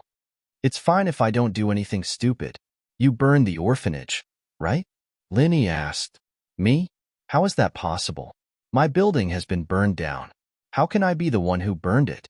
I'm also looking for the arsonist. Zhao Qibing denied flatly. He thought that Lin Yi really was here for the orphanage. Why did this guy like to stick his nose into other people's business? They didn't earn much money from the reconstruction of the slums, and the compensation they gave to the residents was the highest standard. He wanted to earn some money from the orphanage, but this Lin Yi was sticking his nose into other people's business again. Oh, there's no need to look for him. I found him for you. It's you, Lin Yi said. Me? Lin Yi, don't talk nonsense. Zhao Qibing knew that he wasn't the same as before, but he was still afraid of Lin Yi. If I say it's me, then it's me, Lin Yi said. Do you want me to break your leg before you admit it? Zhao Qibing was speechless. He didn't want to admit it, so he broke his leg to force him to admit it? Who would do something like that? But thinking back to Lin Yi's domineering style, he really might do it. Lin Yi's story had spread across the world. Lin Yi had destroyed the common house Yu, and Zhao Qibing didn't doubt that Lin Yi would break his leg. If Lin Yi dared to mess with the hidden house Yu, what was the hidden house Zhao to him? Is it me or not? I'll count to 3. If you don't admit it, then I'll break your leg. 2 last time. 3 this time, Lin Yi said impatiently. Then it's me who burned it. Zhao Qibing had no choice but to admit it. Lin Yi could even beat a drug Yu Shuixing to death, so even if Boss Zhu was here, he wouldn't be able to do anything to Lin Yi. Unless Elder Bai made a move himself, he wouldn't be able to hurt Lin Yi at all. But with the Hidden House Association, Elder Bai couldn't walk around the common world. A wise man knows when to retreat, and Zhao Qibing could only admit it, even though he didn't know what Linny was planning. Since you've admitted it, then it's easy. Pay up, Linny said. You burned down an orphanage, you have to pay at least 30 to 50 million, right? Plus the money you owe me last time. Give me 200 million. Target equals for blank. Chapter 1720. Qibing finally understood why Linny was here. He was here to ask for money. But where did Qibing have the money? He still owed bloodstained Yellow Springs sect 300 million. And now Lin Yi was here to ask for 200 million? How was he supposed to live? Even if Qibing sold everything he had, he wouldn't be able to pay this amount of money. Are you going to give it to me or not? Lin Yi frowned. He was getting impatient. I can give it to you, but I really don't have that much money right now. Look at my building, everything was burned down, and my real estate company hasn't even made any money yet. I'm already losing money, and I've already rebuilt 3 buildings. Qibing said bitterly. Then, can I owe it to you first? Owe it to you? How long do you owe? Linny saw that Qibing really didn't have any money, so he didn't force him. 2 years, within 2 years, I'll definitely pay you back. I can write an IO, Qibing said. He wanted to get rid of Linny first. Who knows, he might be able to become an Earth-class master in 2 years. By then, he wouldn't have to be afraid of Linny anymore. Oh, then write it. Linny didn't expect Qibing to give him any money. This guy was so poor that his building was destroyed 3 times. He was probably broke as well. Extorting a few million from him wouldn't be enough for him to do anything. Qibing had no choice but to write an IOU to Lin Yi. But Linny frowned after looking at the IOU. You owe me for 2 years, and you don't even have any interest? I have a few million in the bank, right? Interest? Can I not? Qibing didn't want to give him the money at all, but he was instinctively afraid of Lin Yi. He was afraid that when Lin Yi became stronger, he would have to pay him back. It's fine if you don't want it. Lin Yi put the IOU in his pocket and said, Then I'll collect some interest now? Now? Qibing was quite happy when he heard the first half of Lin Yi's sentence, but when he heard the second half, he almost fell to the ground. But before Qibing could sit down, 2 crisp sounds were heard, and he fell onto the ground, because his leg was broken by Lin Yi again. Ouch! Qibing groaned in pain, but he was a practitioner now, so he could still hold it in. He endured the pain in his leg, sweating profusely. You didn't keep your word. Didn't you say you'd stop fighting if I paid you back? Didn't I leave you a leg? Could it be that you want to break your 3rd leg as well? As Lin Yi spoke, he raised his leg and pretended to step down. Qibing shook his head. No, I don't want to. He admitted that he was unlucky.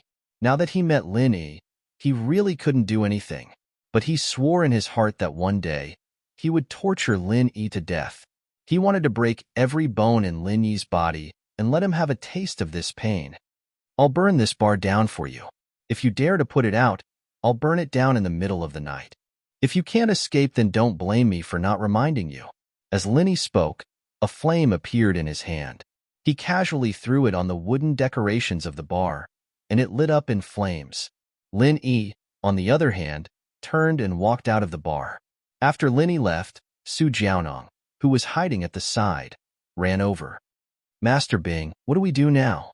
Should we call the police and put out the fire? Put out my ass, let it burn. Didn't you hear what Lin Yi said? If I put out the fire, what if he comes back in the middle of the night? Qibing raged. Why aren't you carrying me out? Ask everyone in the bar to leave. Do you want to burn me to death? Yes. Su Jiaonong wiped the cold sweat on his forehead and hurriedly replied. In House Chu's villa, Yushu was excitedly telling Meng Yao and Tang Yuan about what happened during the noble house meeting. That old bastard Shuixing thought that he could go on a killing spree just because he took the pill and became an Earth-class early phase. At that time, the atmosphere was really tense. All the families that were close to Shield Bro were in danger. My grandpa, Grandpa Wu, and Grandpa Song were all very worried. Yushu described the scene vividly, making Meng Yao and Tang Yun's hearts skip a beat. At that time, Shield Bro appeared, and in an instant, he showed his strength as an Earth class, making that old bastard Shuixing jump in fright. Everyone's jaw dropped as well, So Shield Bro was an Earth class as well? Yushu described in detail, making Tang Yun and Meng Yao feel as if the whole thing was happening right in front of their eyes. She took a sip of ice water and said, "It's so hot. Why is it so hot? Is the air conditioner on?" "It's on," Meng Yao said bitterly. "Tang Yun and I are freezing, and you're saying it's hot? Don't make so many exaggerated gestures when you're telling the story." Is that so?" Yushu stuck out her tongue, giggling. "Then it wouldn't be interesting. Let's continue. When we were talking about Shield Bro, that old bastard Shueishing didn't dare to go head-to-head with Shield Bro, so he went to attack my brother. He was about to hit my brother, and Shield Bro couldn't stop him in time. That was when Shield Bro shouted, 'Earth-class skill, Frenzy Fire Fist.' That old bastard Shueishing jumped in fright and dodged immediately. But after waiting for a long time, he didn't see any skill, and only then did he realize that he was tricked. Shield Bro didn't use any skill at all. He was just tricking him. Haha. Meng Yao and Tang Yun were amused as well. They didn't expect Linny to be this shameless. Why did it feel like Yushu's style? And then that old bastard Shueishing got pissed off, saying that Shield Bro tricked him. I'm still so hot. I didn't even move. Why am I still so hot?" Yushu said as she drank another mouthful of ice water. "You're too excited, aren't you?" Tang Yun said. "Do you want me to get some ice cream?" "Sure," Yushu said. "I want the super big ones. But I'm still so hot right now. These pajamas are too hot. I'll just take them off." With that, Yushu took off her pajamas, leaving only her bra on. "Shu, what are we going to do when Linny comes back like this?" Meng Yao frowned. "It's fine. I'll put them back on in a bit. But it doesn't matter if he sees it. He's seen it a couple of times already," Yushu said nonchalantly. Meng Yao didn't say anything more. Yushu was just like that, always feeling hot for no reason. She didn't even wear clothes at home. Chapter 1725, Shu is Sick, Part 2. Things had gotten better after Lin Yi's arrival, but it seemed that things were starting to get worse again. "It's so hot. It's better to be naked." Yushu didn't wait for Meng Yao to say anything before taking off her bra and pajamas, leaving only her underwear on. She started running around the room like a headless fly. "It's so hot, so hot. I'm going to die from the heat." Meng Yao didn't know what to say. There was a sea of white and two super large papayas in front of her. It was making her dizzy. "Shu, the more you run around, the hotter you'll get. Calm down and wait for Yun to get you some ice cream." "Oh." Yushu stopped, but it still seemed like she was still hot. Tang Yun came back at this time and was shocked to see Yushu naked. Luckily, the three of them had showered together before, so it wasn't too shocking. "Shu, here's some ice cream. It's not very good for you to be like this. Give it to me, give it to me." Yushu took the ice cream from Tang Yun, but the moment her hand touched the ice cream melted into a puddle of liquid, and in the blink of an eye, it flowed all over the floor. This ice cream. Tang Yun thought that the fridge was broken, but she looked at the other two ice creams in her hands. Yushu's ice cream was the only one that melted. Meng Yao, on the other hand, realized that something was wrong as well. She reached out to touch Yushu, only to have the latter jump in fright as she pulled her hand back with a yelp. "Why is it so hot?" "Shu, you. Yao Yao, I feel like I'm getting cooked. What should I do? What should I do?" Yushu's fair skin was starting to turn an unnatural shade of red. It was the color of a cooked crab. What's going on?" Tang Yun was a little confused. "Yao Yao, why don't you go online and check what's going on?" "Okay." Meng Yao nodded quickly and picked up the tablet beside her to check Shu's symptoms. Linny was looking for trouble with Lin Yi, so Meng Yao didn't want to disturb Linny by calling him. "Did you find it?" Tang Yun asked. "I found it. But the internet says that Shu's symptoms are due to an aphrodisiac?" Meng Yao looked at the screen with a weird expression. "It says that after a girl is drugged, her body will heat up and she will take off her clothes. Ugh." Tang Yun looked at the explanation on the screen and looked at Shu. Why didn't it seem like it? She blushed and said embarrassedly, "That's not right. I was drugged with that drug once. But after that, not only did I heat up, and I really want to do that." "That's right, Shu looks pretty normal. She doesn't look like she's been drugged. Plus, she came back with Lin A. There's no way anyone would have had the chance to do that. It can't be Linny. Mengyao nodded as she tossed the laptop aside. Whatever, let's not look into it anymore. Yeah. Shield Bro doesn't even need to drug Shu. It's so hot. I just feel hot. Nothing else. Yushu nodded. Why don't you try taking a cold shower? Tang Yun was sweating after hearing Yushu's words. She quickly suggested. Okay. Yao. Yun. Help me turn on the water. I feel like I'm burning up. It's so uncomfortable. Yushu moaned in pain. Mengyao and Tang Yun quickly ran to the bathroom to put cold water in Yushu's bathtub. Tang Yun was confused. What's wrong with Shu? Was she like this before too? I don't know. She used to say it was hot all the time, taking off all her clothes in the villa in the middle of winter. I didn't pay much attention to it before because I thought she liked not wearing clothes, but it's never been this serious before. Mengyao was panicking as well. She looked at the running water and wanted it to be bigger. Maybe we should give Linny a call? Let him take a look at Shu? Tang Yun didn't know what to do. Yushu couldn't have matured so quickly, could she? How can we call Linny when Shu's like this? Mengyao smiled bitterly. She's hiding her illness. Tang Yun smiled bitterly as well. Shu doesn't care about it, and neither do I. We can't just carry her to the hospital like this, right? If there's no other way, we can only call Linny back. Mengyao nodded helplessly. Tang Yun was right. If she and Shu didn't care, why should she be nervous? Besides, it was better to let Linny see than to let others see, right? Plus, it wasn't the first time Shu had been seen. She was always saying that she wanted to be Linny's mistress, so it wasn't a big deal to have a look. After the cold water was ready, Yushu ran in impatiently, took off her underwear, and jumped into the bathtub. Not only did the cold water fail to cool her down, it even started boiling and bubbling. It was as if Yushu was being cooked. Yushu jumped out of the bathtub with a whoosh and screamed. It's hot. It's hot. Shu, you're hotter than boiling water. You're boiling the water. Mengyao shook her head as she picked up her phone. I'll call Linny. It looks like you're sick. Linny received Mengyao's call as soon as he left the floating cloud bar. Miss? What's wrong? What's wrong? Linny was just about to head home when Mengyao's call came in unexpectedly. Mengyao wasn't monitoring Linny like she used to these days, and she didn't ask him to come home at a certain time either. What, miss? I'm not joking with you. Something happened at home. Shu? Something happened. Can you come back and take a look? Mengyao was a little hesitant when she said the words, but the best way to solve a problem like this was to find Linny. No one else would do. Shu? Something happened? Linny paused. He just sent Shu home not long ago, and she was fine. What happened? Yeah, you'll know when you come back.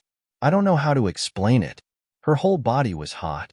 Then she took off all her clothes, like a cooked lobster. Mengyao said, hot all over? Took off all her clothes? Linny paused. Then wait for me to go back and take a look. Linny's words were a little ambiguous. Going back and taking a look. Was it to see Shu naked or her illness? Target equals for blank.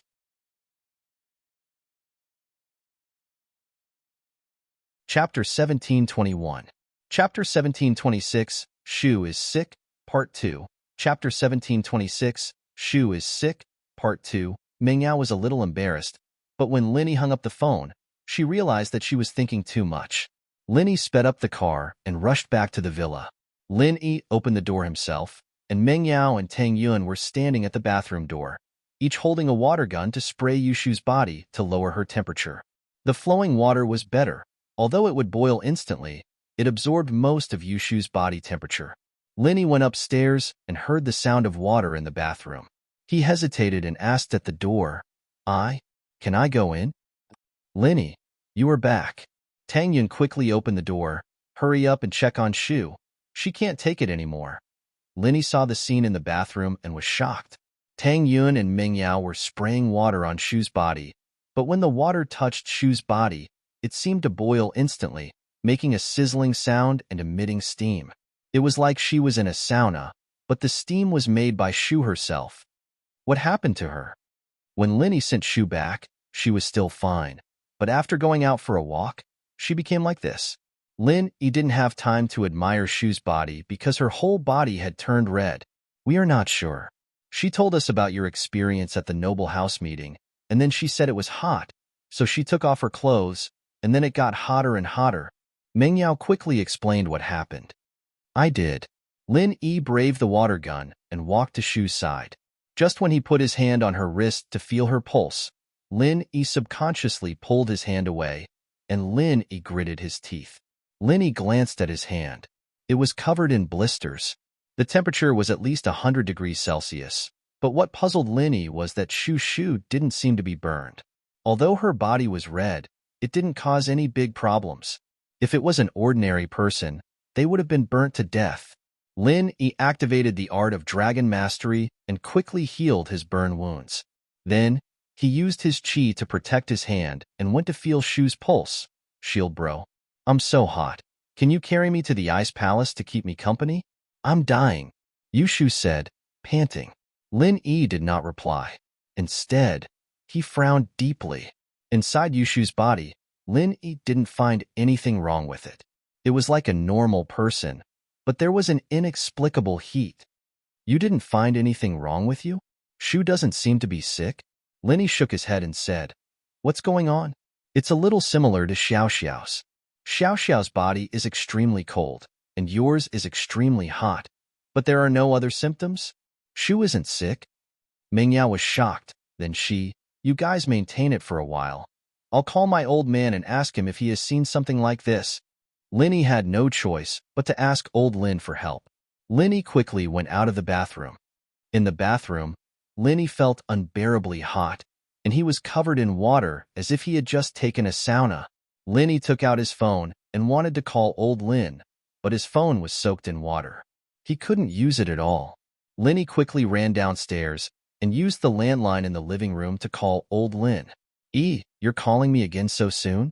Old Lin picked up the phone. It was a little strange. Lin Yi had called him about the orphanage, and not long after, the second call came. Old man, I need to ask you something. If a person's whole body is hot, but there are no other symptoms after a check, what's going on? Lin Yi asked urgently. Oh, what do you mean by a whole body is hot, but there are no other symptoms after a check? Explain it in detail. Old Lin didn't quite understand Lin Yi's question. It's like this. Lin Yi explained Yushu's situation to old Lin in detail. That's how it is. I feel like I'm at my wit's end right now. Do you have any ideas? Why do you think this situation is similar to the legendary fire poison? Old Lin was stunned. Fire poison? No way. Xiao has the cold poison, and now there's the fire poison? Lin Yi was also stunned. Xiao doesn't have the cold poison. It's just similar to the cold poison, but her situation is really hard to say. Old Lin shook his head and said, I can't say for sure right now. Why don't you bring her to me? Bring her? Then she can't die, right? Lin Yi asked with a bitter smile. According to what you said, if she hasn't been burned to death after so long, then she won't die. Old Lin said, there shouldn't be a problem. Okay, if there's no other way, I'll bring her back. Lin Yi smiled bitterly. At the same time, in the bathroom upstairs, Yushu suddenly waved her hand at Meng Yao and Tang Yun. Right, I remember. I've had this problem since I was young. In the second drawer of the bedside table in my bedroom, there's a small bottle with special medicine in it. Just bring it to me, huh? Okay. Meng Yao heard Yushu's words and quickly replied. She threw down the water gun and quickly ran back to the room. As expected, she found a delicate small bottle in the drawer of the bedside table. She picked it up and quickly ran back to the bathroom. Shu, is this it? Hurry up and take the pill out for me.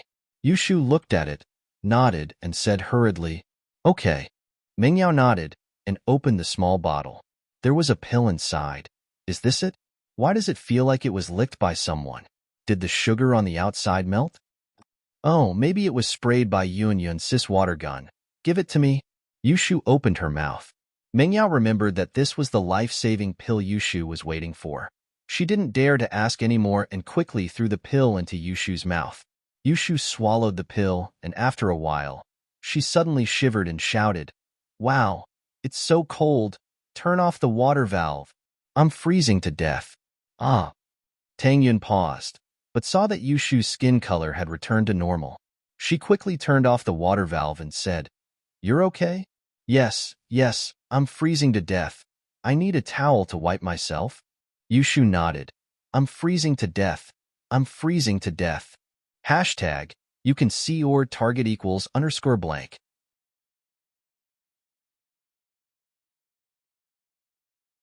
Chapter 1722. Treating a guest, Mingyao didn't know whether to laugh or cry as she watched Yushu walking around in circles. She was the complete opposite of what she was doing before. Linny had come up the stairs as well. He was just about to go into the washroom to check on Yushu when he saw a white body running out. Lin Yi, an Earth-class early phase, accidentally bumped into the body. So comfortable. That was Lin Yi's first feeling. The second feeling was that his body felt cold, as if someone was glaring at him. Linny turned around and saw Tang Yun smiling. Linny paused and let go of Shu awkwardly. "Huh? Shu, how come you're fine?" "Miracle Dr. Lin. You're so powerful and you still can't see that Shu's skin color is normal? Even an Earth-class master couldn't hide from it. What would you do if it was an enemy?" Tang Yun was a little jealous. If it was under other circumstances, she wouldn't know, but Linny was flirting with Shu in front of her. This made her unhappy. Ugh. Linny didn't think that his subconscious action was seen through by Tang Yun. To be honest, Linny didn't think too much about it. He just couldn't resist the temptation and made a small mistake. Tang Yun caught him red-handed, which made him embarrassed. "I was too anxious and didn't pay attention." Mingyao naturally understood and covered her mouth to hide her laughter. So Tang Yun still had a little temper. It had been hard on her recently. She had been tolerating Lin Yi and Shu, and today, she finally exploded under Lin Yi's evil actions. "All right, it's fine now."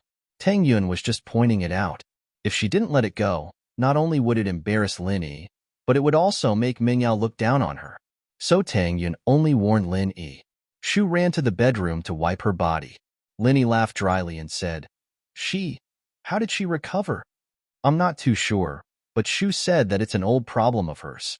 She suddenly remembered that she had a special medicine and asked me to get it for her. She'll be fine after taking it." Mingyao explained. "Special medicine? What special medicine?" Lin Yi asked. "This is it." Mingyao handed the bottle to Lin Yi. "Is there more in here?" That's all." Lin Yi looked at the bottle in his hand. The craftsmanship was extremely exquisite, but it was empty. There were no pills inside. "Nope, just one pill," Mingyao said. "I see." Lin Yi put the bottle under his nose and took a sniff. There wasn't anything out of the ordinary, only the scent of sugar coating. It seemed that the pill was covered in sugar, and nothing else could be detected from the inside of the bottle. "Yeah, we'll have to ask Shu later. We have a lot of questions too," Mingyao shrugged. When Yushu came out of the bedroom again, she was already in her pajamas. Her face was back to normal. "Shu, are you all right?" Mingyao asked with lingering fear. "Yeah, I'm fine." Yushu shook her head and smiled. Hee, I made you guys worry. Shu, what's going on?" "I heard from Yao Yao that it's an old problem." Lin Yi looked at Shu's complexion. She was indeed back to normal. She was like a different person from before. "Yeah, it's an old problem. It acted up when I was young, but it never acted up again after I grew up." Yushu nodded. "I almost forgot. There's a special medicine I brought from home. I didn't think it'd take so many years to use. Special medicine? Did you see a doctor when you were young?" Lin Yi asked as he fiddled with the bottle in his hand. "Yeah, I did. It's fine," Yushu said casually. "The doctor said that it'll be fine for a long time after I eat it." "What do you do if it happens again?" Lin Yi asked. "Do you have more of this medicine? Let me study it. I'll see if I can find the formula." "Oh, it's at home. I'll go get it when I'm free next time," Yushu said. "All right." Lin Yi calmed down after hearing Yushu's words. All right. I'm fine now. To celebrate, let's go out for a big meal tonight?" Yushu suggested. She didn't want to talk about it anymore. "Sure. What do you want?" Lin Yi asked with a smile. "Let's go eat steak?" "I'm craving steak," Yushu said. "Sure. I'll make a call and book a table at a Western restaurant." Mingyao nodded. Mingyao was just about to make the call when her phone rang. "Daddy? Why are you calling me at this hour?" Mingyao found it odd that the call was from Pengzhan. He usually called Ming Yao in the morning to let her know that he was safe. He rarely called in the afternoon. Yao Yao, are you free tonight? Want to go out for dinner? Peng Zhan said. Tonight? Dinner? Only you? Ming Yao blinked, not understanding why her father would want to go out for dinner tonight. It wasn't a weekend, nor was it a holiday. She didn't know why it was so sudden. It's your uncle and Mingyue and Jiangwen. Peng Zhan sighed. They're old neighbors, and they came back to Songshan all of a sudden. They wanted to arrange a dinner for us. I couldn't reject them, so I agreed.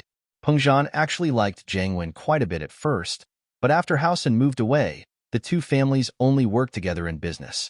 Today, Peng Zhan didn't know what to do with Jiangwen's sudden visit, but he couldn't reject them because of his pride. After all, the two families had always been in business with each other, and they were old neighbors. Peng Zhan couldn't reject them. Is that so? Ming Yao frowned. Shu wants to eat steak. Where are they treating us? We haven't confirmed the place yet. I'll let them know if you agree. Peng Zhan said. We don't know if you're free today, so we're not sure, but steak is fine. I'll tell them to go to a Western restaurant. All right, but bring Linny and Tang Yun. Is that okay? Ming Yao asked. Of course. Peng Zhan smiled. It's just a family dinner. All right, I'll wait for your call, Daddy. Ming Yao replied. Yushu hung up the phone. Yao Yao, someone's treating us? Hashtag target equals answer blank.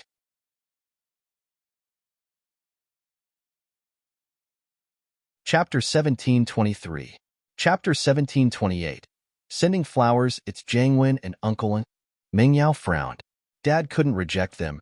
They're our old neighbors, so… Jiangwen? Housen wants to treat you to a meal after being humiliated in the Noble House meeting. They're not trying to get close to Shield Bro, are they? Yushu had seen Housen leave the Noble House meeting, so she found it strange that Housen was treating them to a meal all of a sudden. I'm not sure about that. Dad said that they're just business partners and old friends. They didn't mention anything else. Ming Yao shook her head. Doesn't matter. Let's go check it out tonight. Linny said. If it's just a meal, then we'll eat. As for other things, we'll see.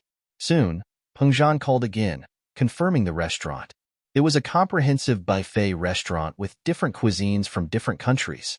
Of course, the price wasn't cheap. At 5 at night, Linny drove Ming Yao, Yushu, and Tang Yun to the restaurant they agreed on. They parked the car and the four entered the restaurant. And Mingyue, Jiangwen, and Peng Zhan were already there, waiting at the resting area on the first floor. Peng Zhan waved his hand when he saw Lin Yi and the others. Yao Yao, you've gotten prettier in a few days.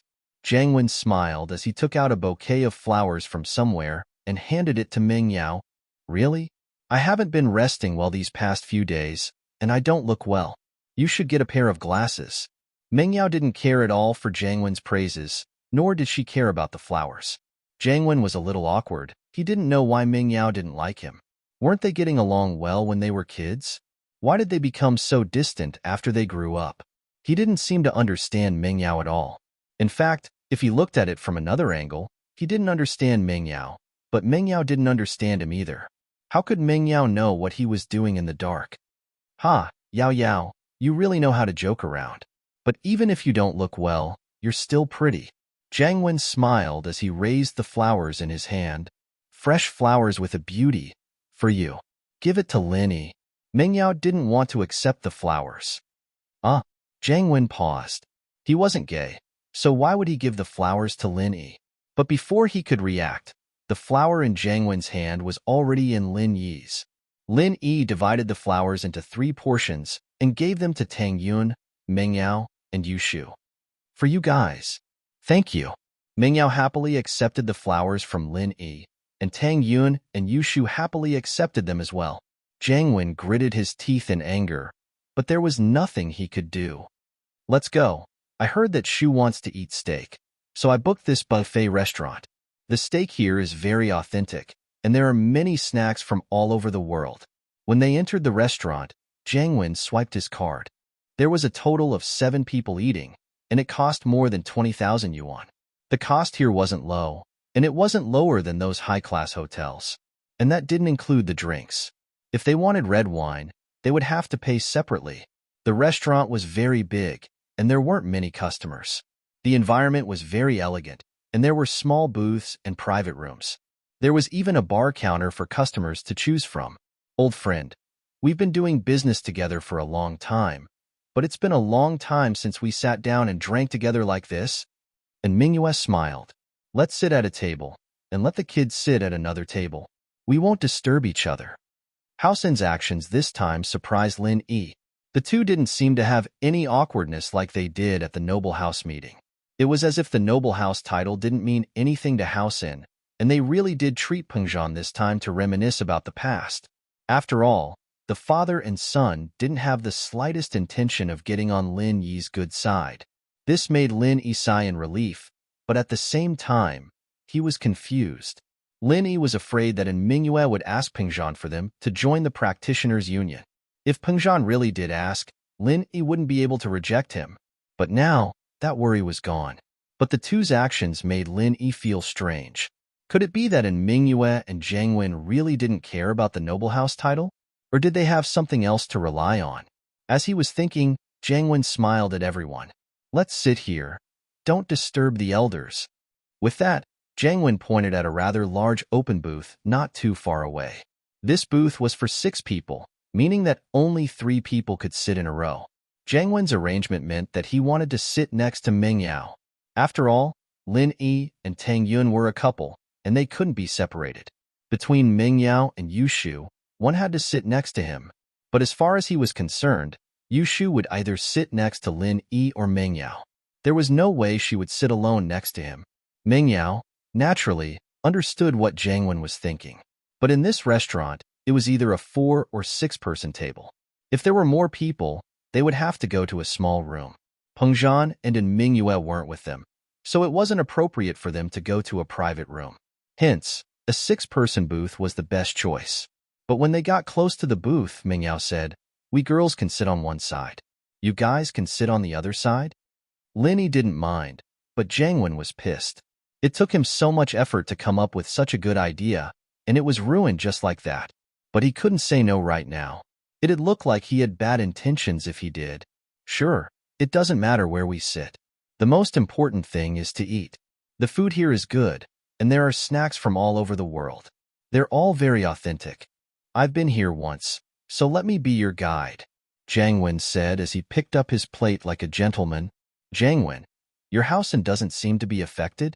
Lin Yi couldn't help but ask. Jiang Wen gave him a very strange feeling. House Kong and whatnot wanted to join the ranks of the noble houses, but Haosen didn't seem to have that intention at all. Haha, Lin Yi, that's a different thing. We might have some conflicts and misunderstandings, but I'm the host right now. I'm treating Yao Yao's family to a meal.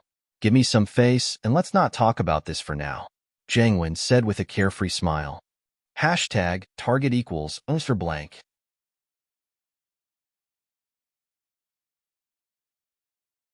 Chapter 1724. You too. But Jiang Wen moved closer to Lin Yi and lowered his voice.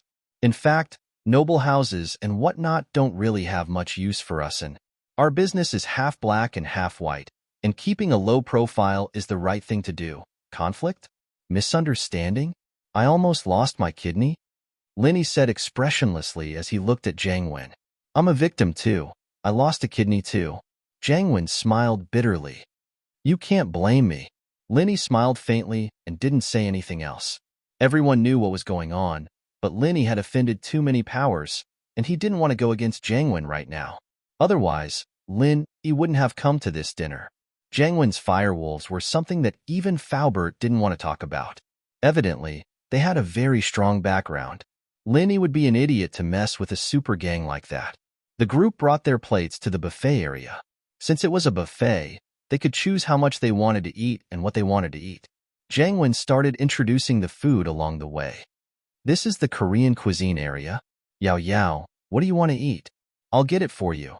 With that, Jiang Wen picked up a few pieces of Korean barbecued meat and put it on Meng Yao's plate. I don't want it, it's too oily. Meng Yao quickly moved her plate to the side, making Jiang Wen feel a little awkward. But since he'd already picked it up, he couldn't just put it back. But Jiang Wen didn't give up. He took 2 steps forward. There's Korean codfish here. It's not bad. I don't want it. It's too spicy. Meng Yao shook her head. Jiang Wen put the codfish back on his plate. This beef is not bad. Do you want to try it? Jiang Wen didn't want to give up. I don't want it. Ming Yao didn't want to explain. Jiang Wen put the beef tenderloin back on his plate. And so, Jiang Wen's plates piled up into a small mountain on the way, and he didn't find anything that suited Meng Yao's taste. He had no choice but to pass the plate back to the waiter and get a new plate. What Jiang Wen didn't recommend, on the other hand, was something Meng Yao randomly placed on her plate, making Jiang Wen regret his decision. It seemed that Meng Yao's taste was quite unique. After a moment of regret, Jiang Wen decided that he'd ask Meng Yao once every time it was a dish, but she'd always reject him. More and more dishes piled up on his plate, filling up 3 to 4 plates in one go. He'd asked the waiter to send them back a couple of times, but the waiter was still filling them up. But later on, Jiang Wen learned his lesson. He'd ask first, and if Meng Yao didn't want it, he wouldn't take it. But if Meng Yao wanted to eat it, she'd take it herself. Jiang Wen didn't even need to do anything. Jiang Wen didn't know what to do, so he continued asking. But Meng Yao stopped eating again. But Jiang Wen was comforted by the fact that Shu was helping him a little, or he'd have to change a couple more plates. This was the first time he felt that Yu Shu was such a good friend. After a turn, they came to the dessert area, and Jiang Wen's eyes lit up. He found something that could improve his relationship with Meng Yao. Jiang Wen quickly ran to a dessert stall and picked up a dessert, handing it to Meng Yao. Yao Yao, this is one of the specialties here. It's a very popular snack on the internet. What's this? Meng Yao frowned. It was quite scary. The thing in Jiang Wen's hand looked like a body part. It's called condor shao, haha, it's very famous. Why don't you try it? Jiang Wen explained evilly. Haha, doesn't it look like a body part? I don't want it, take it away. Meng Yao glared at Jiang Wen. She didn't know what this guy was doing. What was he doing with this? Wasn't he just ruining her appetite? Jiang Wen didn't think that he'd make things worse. Wasn't this Meng Yao a little too innocent? The last time Jiang Wen came, he'd come with Tai Zhao and some other girls, and those girls had been fighting over the food, laughing and joking with Tai Zhao and Jiang Wen. Why was it that the effect was completely different now that it was someone else? Shu, do you want it? Jiang Wen asked awkwardly. Oh, I'll try it. Yushu thought that this thing was quite fun, but she didn't know if it tasted good. Jiang Wen passed the condor shao to Shu as if a heavy burden had been lifted off his shoulders. Shu didn't hold back and took a bite. Meng Yao felt her face blushing. This Shu really dared to eat anything. Is it good? Jiang Wen asked. He wanted to ask Meng Yao that question so that the two of them could flirt a bit more, but Yu Shu had already eaten him up. Jiang Wen wasn't interested anymore, so he just asked a question symbolically. It's all right, but it's not as good as Shield Bros. Yu Shu said. Jiang Wen paused, and Lin Yi almost tripped over as well. Tang Yun, on the other hand, looked at Lin Yi suspiciously. Shu, you've eaten Lin Yi's food before? Meng Yao felt that this was getting out of hand. How could the insensitive Yu Shu say something like that in front of everyone? I have. Yu Shu nodded with a straight face. Ahem. Lin Yi jumped as he looked at Meng Yao and Tang Yun, who were looking at him suspiciously. He quickly said, Shu, when did you eat? When I was at home. Yu Shu said. At home? Meng Yao glared at Lin Yi before turning to Shu with a serious tone. Shu, you need to make it clear. When did you eat at home? Where was I at that time? What was I doing? Meng Yao was thinking about it as well. She and Shu were together almost every day, and sometimes Tang Yun was there too. She and Lin Yi didn't have the chance to do anything. Could it be that he hid it from her at night? A few days ago, you were at home too. You ate it too. Yu Shu said. Huh? Me? Meng Yao almost dropped the plate in her hand. What kind of joke was this Shu playing at? When did she eat it? This time, Tang Yun didn't think that it was possible. If Shu and Lin Yi had something going on, she would believe it a little. After all, Shu was a bold person, and she had a crush on Lin Yi. Naturally, she would do anything. Target equals _ blanked.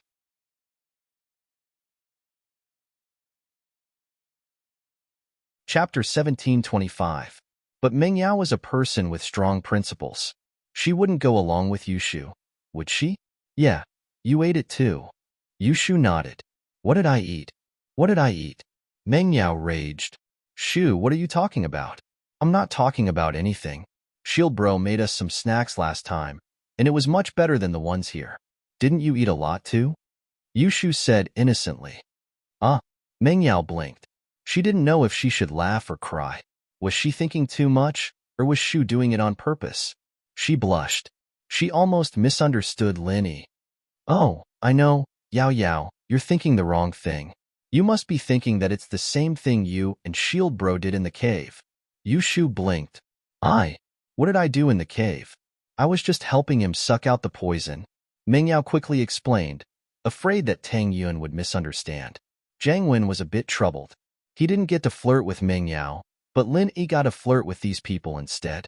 He should have just burned the bird and eaten it. That would have saved him so much trouble. When did you cook it?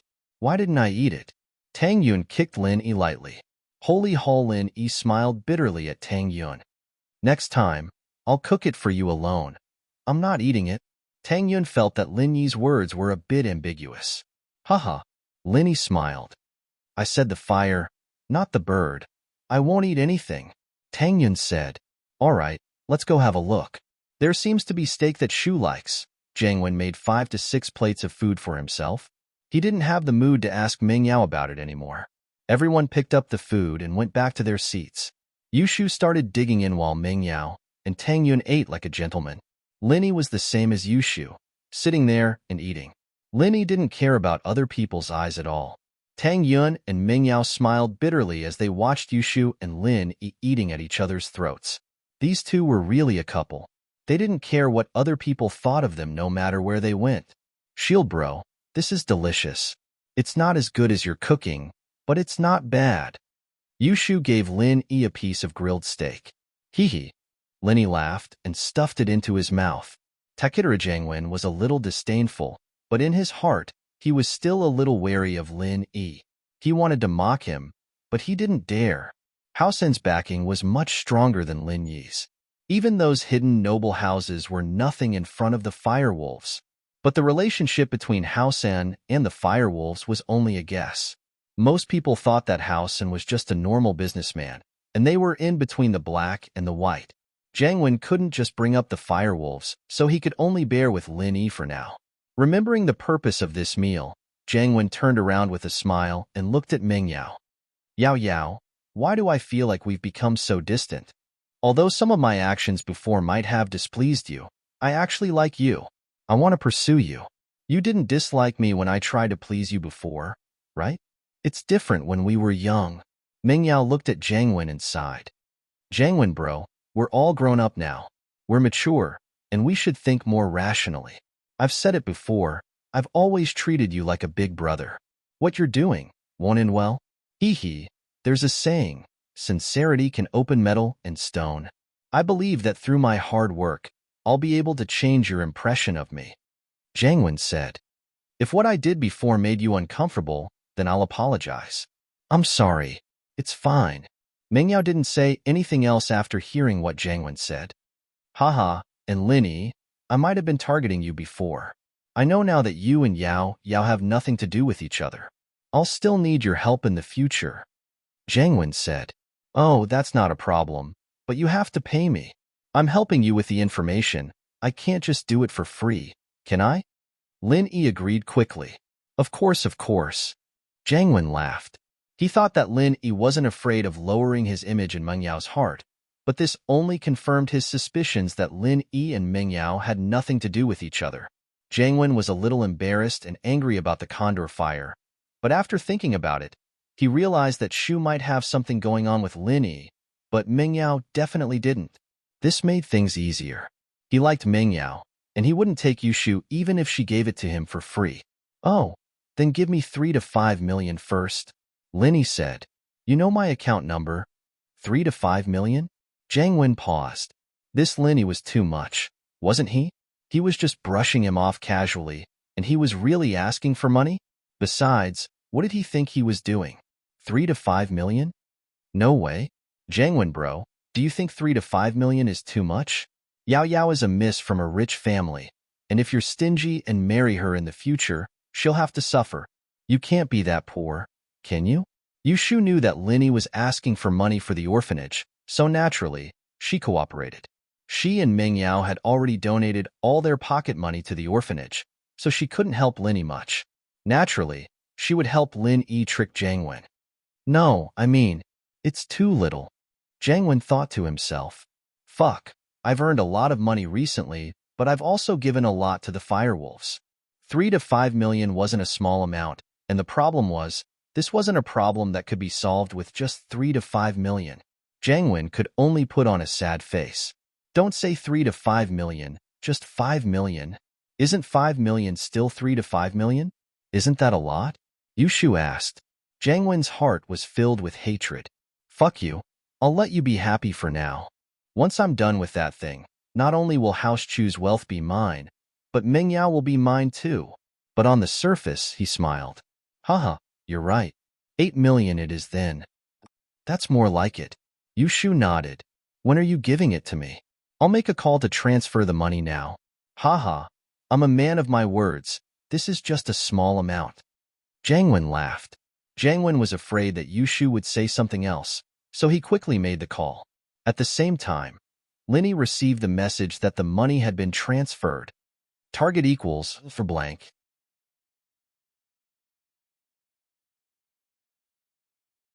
Chapter 1726.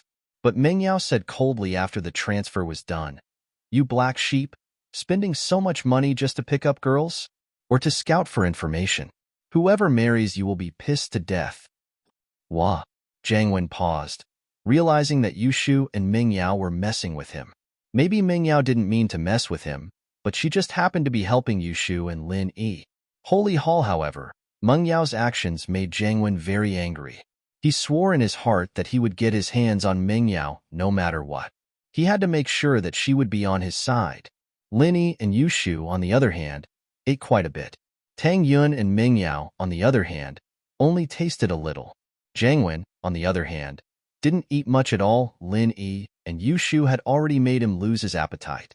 Seeing that his father was almost done, he made a hand gesture to Jiang Wen, and the group prepared to leave. But just as they were about to leave, a waiter came over and said politely, Sir, you haven't finished your food yet. I can't. Can I not? Jiang Wen frowned. Holy Hall, but you have too much left. This is a waste, a shameful act.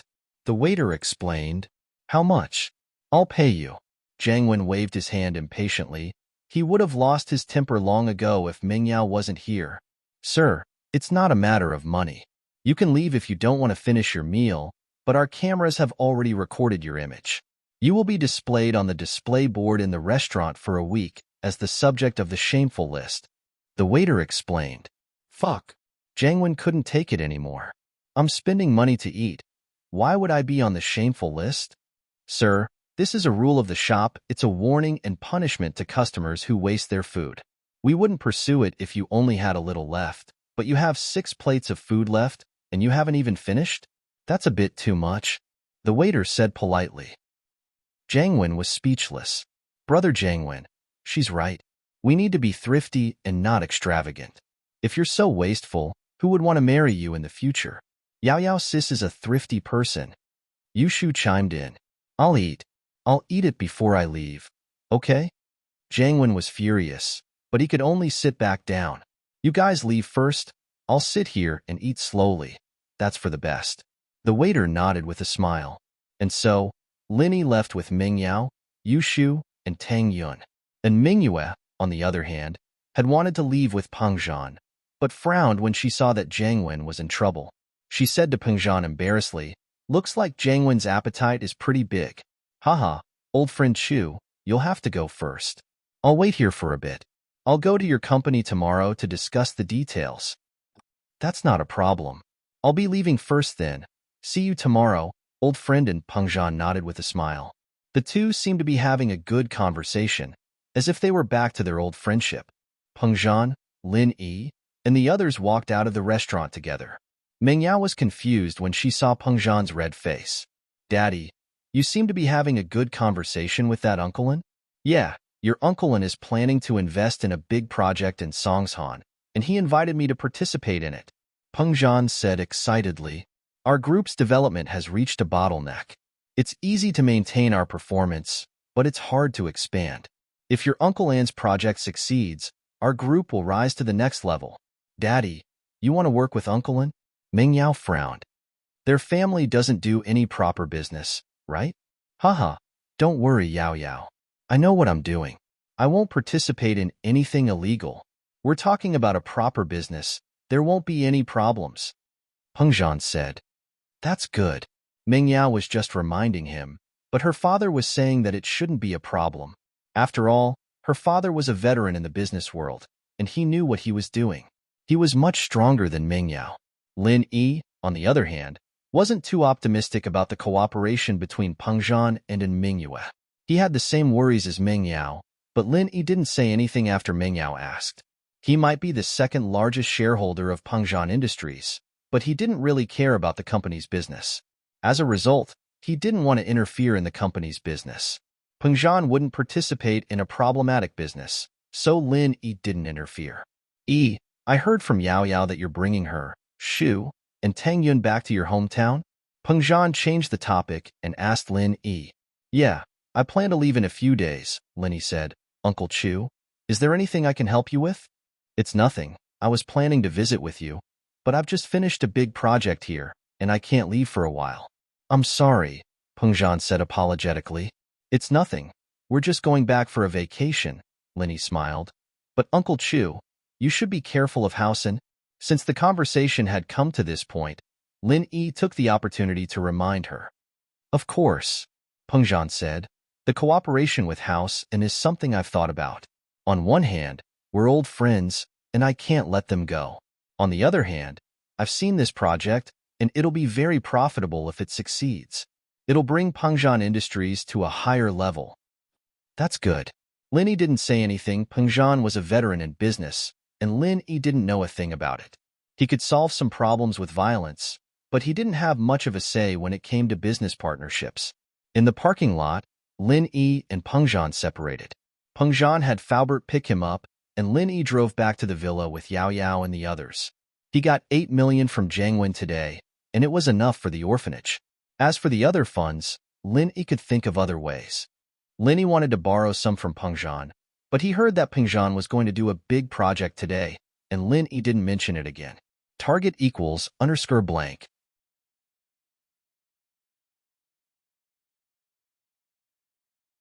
Chapter 1727. Not enough to earn. Daddy's acting a little weird today. Before, he kept his distance from Jiang Wen's family, but now he's working with them again. Meng Yao complained after getting in the car. After all, she had more chances to meet Jiang Wen, and it was troublesome to deal with him. I've heard of a saying, but I don't know if it's true, but in the business world, there are no true enemies and friends. As long as there's a common interest, enemies can become friends. Tang Yun said, I wonder if that's the case, Uncle Chu? I think so. Daddy's doing business is quite amazing. Meng Yao nodded. Tang Yun was talking about too many cases like this. Many companies that were suing each other turned into strategic partners in the blink of an eye. It wasn't a surprise that Peng Zhan and Meng Yue were working together. Let's see. Uncle Chu should know what he's doing, Lin Yi said. Meng Yao nodded and didn't say anything else. After getting home, the group packed their luggage and went back to West Star Village with Lin Yi. Of course, they had to go shopping before they left. As the saying goes, before the army moves, the food moves first. Meng Yao wanted to buy some things and mail them back first to avoid the awkwardness of not having anything. It was still early, so Meng Yao and the group went to the supermarket. In the supermarket, Tang Yun was a little worried. She felt like an ugly daughter-in-law meeting her parents-in-law. She had been with Lin Yi for so long, but she hadn't visited Lin Yi's elders yet. Would old Lin, who raised him, like her? Besides, Tang Yun wanted to buy a gift, but she didn't know what to buy. She held Meng Yao's hand and asked hesitantly, Yao Yao, what do you think I should buy?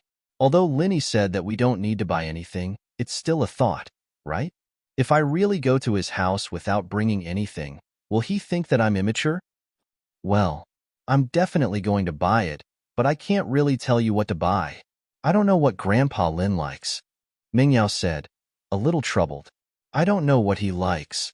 Old man, it's nothing more than drinking and whatnot. Maybe we should buy some good stuff back? Yu Shu suggested. My grandpa likes to drink. That works too. I think people usually give these things to their elders. Mingyao said, Daddy always brings these things when he goes to Grandpa's house. Then let's buy a bar.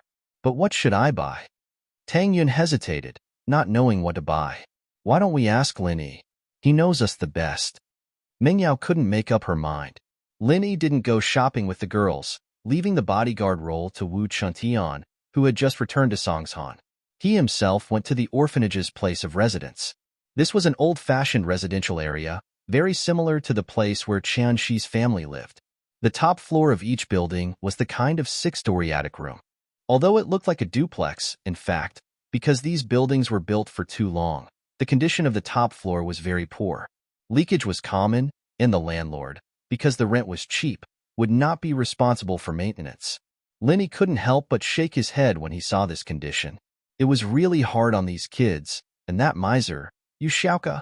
But whether she was a miser or a miser, she still lived in a place like this. She didn't want to spend a lot of money on building an orphanage. How could she live if she ran out of money?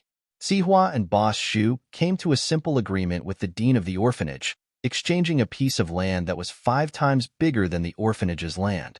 It seemed like the orphanage had a huge advantage, but that wasn't the case. The new land was located in a very remote area, at the edge of the city. It belonged to the suburbs, and the price of the land was much lower than the orphanage's land. It wasn't an exaggeration to say that there was a difference of 5 times. The problem was that Sihua only calculated the price of the land, and didn't include the original house. Sihua's reason was simple. The house was burned down, so how could he give them compensation? Exchanging land of the same value was a matter of course and was very fair. Although the dean wasn't willing, there was no other way. The house was gone, and she didn't have any bargaining chips in her hands. She had to do whatever Sihua said. Besides, Sihua didn't want to make a big deal out of this, so he didn't let the orphanage suffer any losses when exchanging the land. The problem was that the orphanage had a huge piece of land, and they didn't have the money to build it. This was the biggest problem. Sihua and Boss Zhu went back to the floating cloud bar, ready to take credit for what they did, but all they saw was a burnt-down area. Qibing, on the other hand, was sitting in an SUV not far away. Sihua jumped in fright as he ran to the SUV. Master Bing, what's going on? Is the bar on fire? Yeah, Qibing replied faintly. He didn't want to explain too much due to the humiliation. He was waiting for Elder Bai to heal him, and if it weren't for the fact that Elder Bai couldn't find another place, Sihua wouldn't be able to see Qibing. What's going on? Sihua asked. Since Elder Bai was coming, Qibing didn't want to explain too much. Nothing. How's it going on your side? Congratulations, Master Bing. Under the threats and promises of Boss Zhu and I, the headmaster of the orphanage finally gave in and agreed to exchange the land with us. Now the orphanage's land is ours, Sihua said quickly. Although the value of the land was about the same, Sihua was the one who got the better end of the deal. The land in the suburbs was useless to Sihua at all, and no one would buy it unless it was used to build a factory or something. But that was a rare occurrence, and Sihua's land was useless to him at the moment. Exchanging it to the orphanage was a huge win for him. Congratulations, my ass. Qibing couldn't hold it in anymore after hearing Sihua's words. Master Bing, we actually got the better end of the deal. That land is priceless. No one wants it. Sihua said carefully. Better? I lost 200 million to Lin Yi, just because of this fire. Look, Lin Yi broke my leg, and the bar was burned down by Lin Yi. Qibing said, Look at me. I've lost so much. You're still taking advantage? Hashtag target equals owner blank.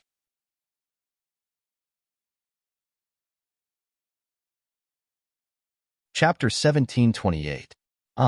Sihua was dumbfounded after hearing Qibing's words. He didn't notice Qibing's leg when he was sitting here, but now he realized that it was all Lin Yi's doing. All right, it's enough that you know about it. Don't mention it again. I'll wait for Master to come and treat me. You know what to say then, right? Qibing asked.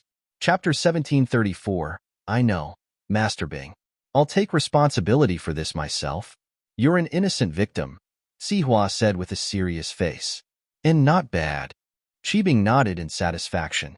Lin Yi pressed the doorbell.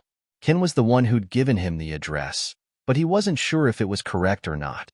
The buildings in this residential area didn't have numbers, and he'd had to ask around before finding this place.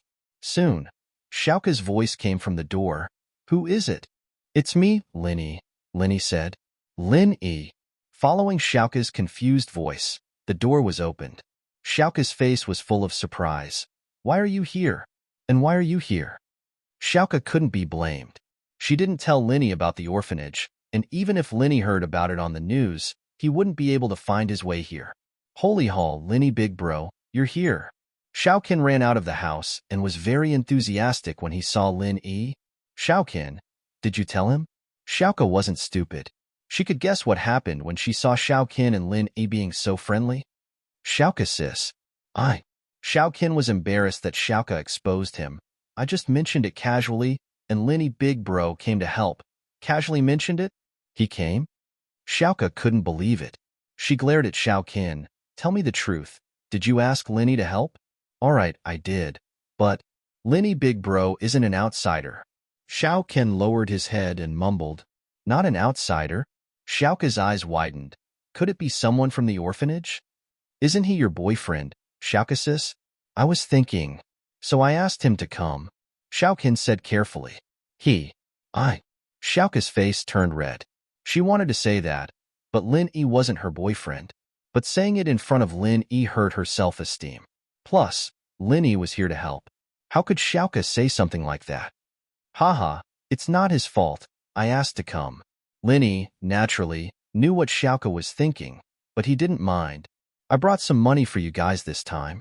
Consider it as a solution to your urgent need. I heard that rebuilding the orphanage requires a lot of money, but I only have 8 million for now.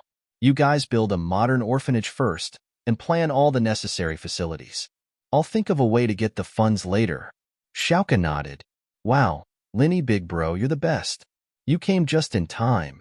Xiaoqin didn't think that Linny would send 8 million at once, and it was just the initial funds. There would be more later, too. He was extremely excited.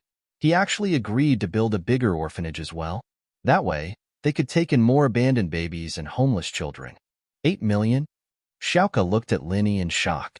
She couldn't understand why Lin-Yi would suddenly send 8 million to the orphanage.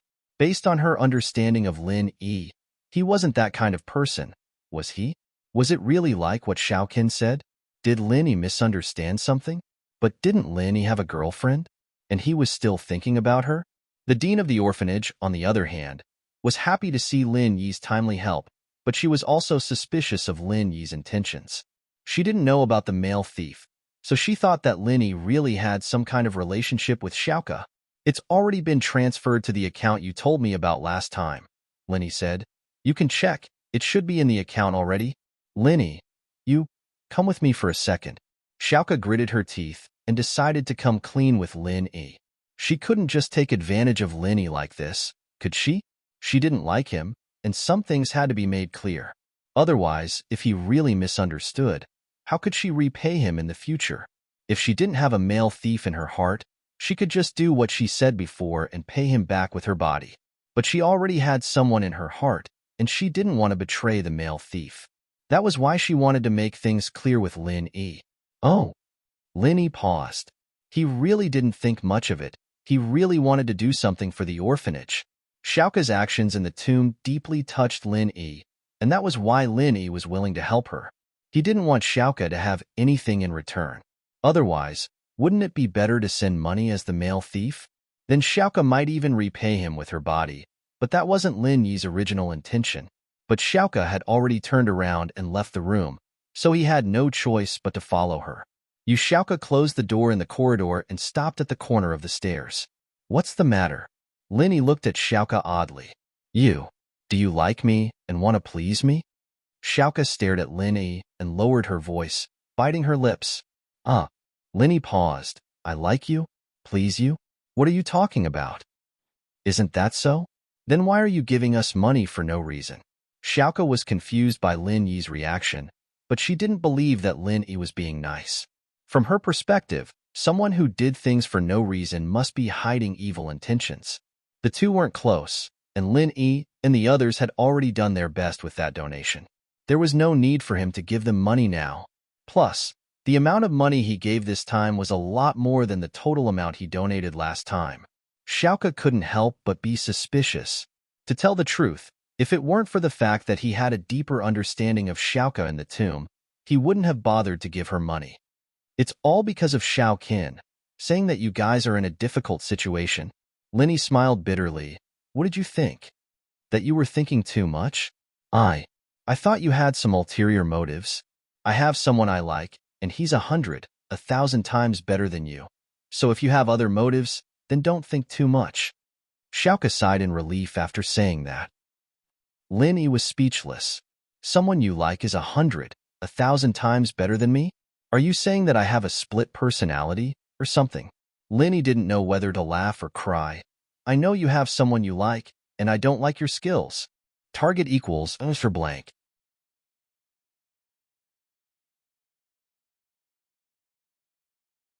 Chapter 1729. It's better if you don't like it. Xiaoke let out a breath of relief and smiled. I'm sorry, I almost misunderstood you. Are you really just here to help? Forget it. Give me back my money. Lin Yi didn't want to argue with Xiaoke and tried to scare her. No, Xiaoke needed money, and as long as she knew that Lin Yi didn't have any other motives, how could a little money grubber like her give up the money so easily? I heard that you're going to take on some kind of mission? Lin Yi asked. Xiao Qin told you? Xiaoke pouted. He's quite nice to you. Don't go. I'll think of a way to get the rest of the money for you. With your level, you might not be able to come back. Lin Yi said. If there's nothing else, I'll be going. I might have to go somewhere far. Tell Xiao Qin to call me if there's anything. With that, he turned around and went downstairs. He waved goodbye to Xiaoke and didn't stay for long. Since when did Lin Yi become so caring?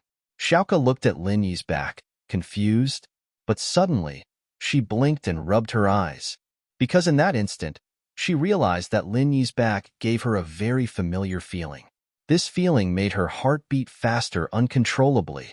But when Xiaoke wanted to take a closer look, Lin Yi's figure had already disappeared into the stairs of the next floor. Xiaoke couldn't see it even if she wanted to. Xiaoke shook her head, not knowing why she had this feeling. But she didn't think much about it and quickly went back to her room. Xiaoke sis, where's Lin Yi Gage? Did he leave? Xiao Qin saw that Xiaoke came back alone and asked curiously. He's busy, so he left first. Xiaoke said. Then, did he say anything to you? Xiao Qin saw that Xiaoke's expression was very natural, as if nothing had happened between the two. He was a little disappointed. Xiao Qin saw Xiaoke as a goddess, but he knew that he wasn't good enough for her. Plus, this worship had nothing to do with love. Only a powerful person like Lin Yi could take good care of Sister Xiaoke, so Xiao Qin was very optimistic about Lin Yi. The key was that he had promised Lin Yi to keep it a secret and not reveal his identity. Sister Xiaoke didn't seem to like Lin Yi very much, so Xiao Qin was anxious, but he couldn't say it directly, so he could only ask vaguely. Say what? Xiaoke looked at the worried expression on Qin's face and felt suspicious. I say, Qin, is there some secret between you and Lin Yi? What did he say to you? No. Qin shook his head determinedly. He'd promised Lin Yi that he wouldn't divulge anything. He was a man, so he naturally had to keep his word. To Kitara, then why are you asking me what he said to me and what he did? What do you know? Xiaoke still didn't believe him. Actually, I think that Lin Yi bro is a good guy. That male thief is too vague for you, Xiaoke sis. Lin Yi bro is more practical, right in front of you. Xiao Qin said. Anyways, I support you and Lin Yi bro being together. What do you know, kid? Xiaoke said helplessly. Plus, Lin Yi didn't mean that. He just wanted to do something good out of kindness. He has a girlfriend, so don't think too much. Oh, Xiao Qin had no choice but to keep his mouth shut. He thought that he should say some good things about Lin Yi to Xiaoke in the future. It would be useful. Just when the orphanage was celebrating with a large sum of money, the dean was a little worried. Xiaoke had explained that Lin Yi was just doing a good deed. But from the old dean's perspective, there was something fishy about this whole thing. Lin Yi's 8 million was a little too much. Even the dean couldn't believe that Lin Yi didn't have any ulterior motives. But Xiaoke said it with certainty, and Lin Yi didn't seem to have any ulterior motives. Could it be that he was thinking too much? But no matter what, they had money now. It was a good thing. Tomorrow, the dean could hire a design company to study the construction of the orphanage. Linny had just left Xiaoka's place when his phone rang. He thought it was Tang Yun and the others, but it was Ling Shan. Shanshan, you're back in Songshan? Linny was a little surprised. Yeah, I just came back. I still have work to do here, and I can't stay at the house all the time.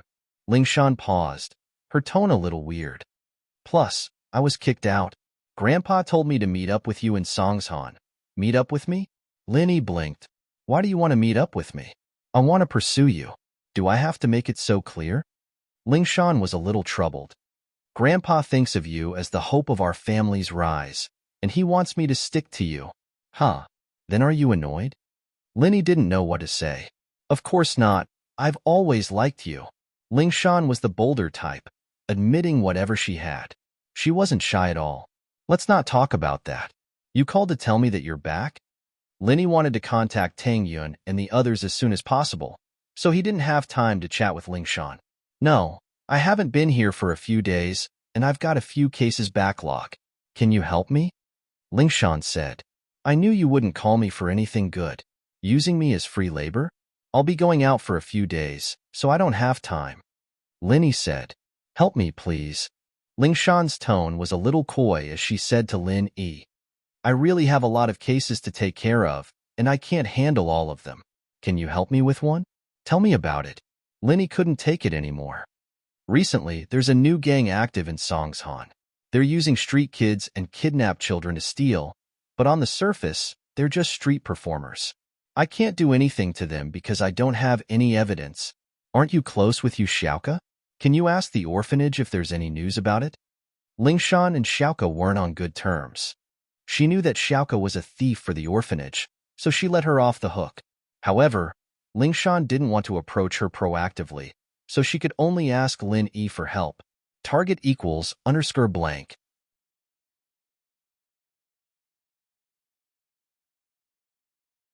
Chapter 1730.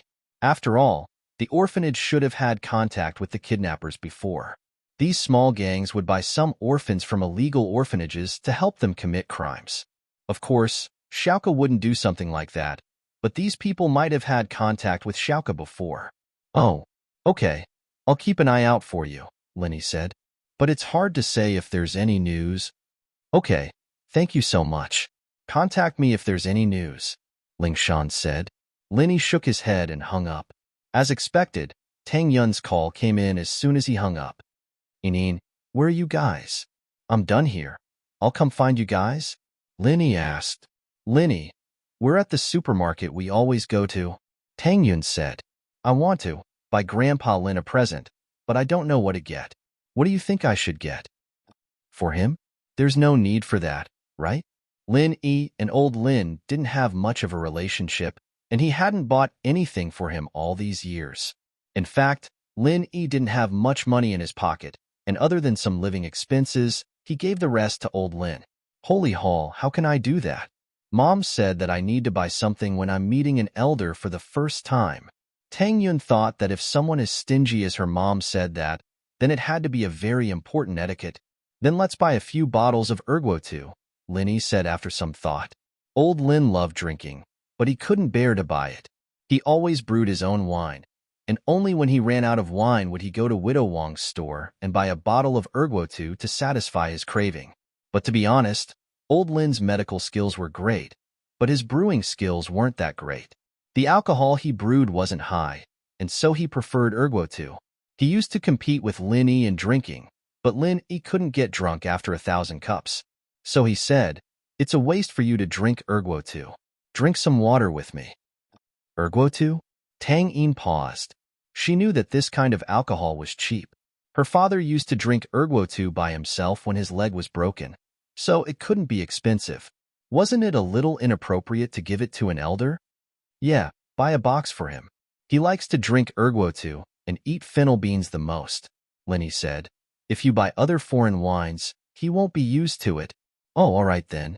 Hearing Lin Yi's determination, Tang Yun could only nod and agree. Wait for me. I'll go find you. Linny went downstairs and drove to the supermarket.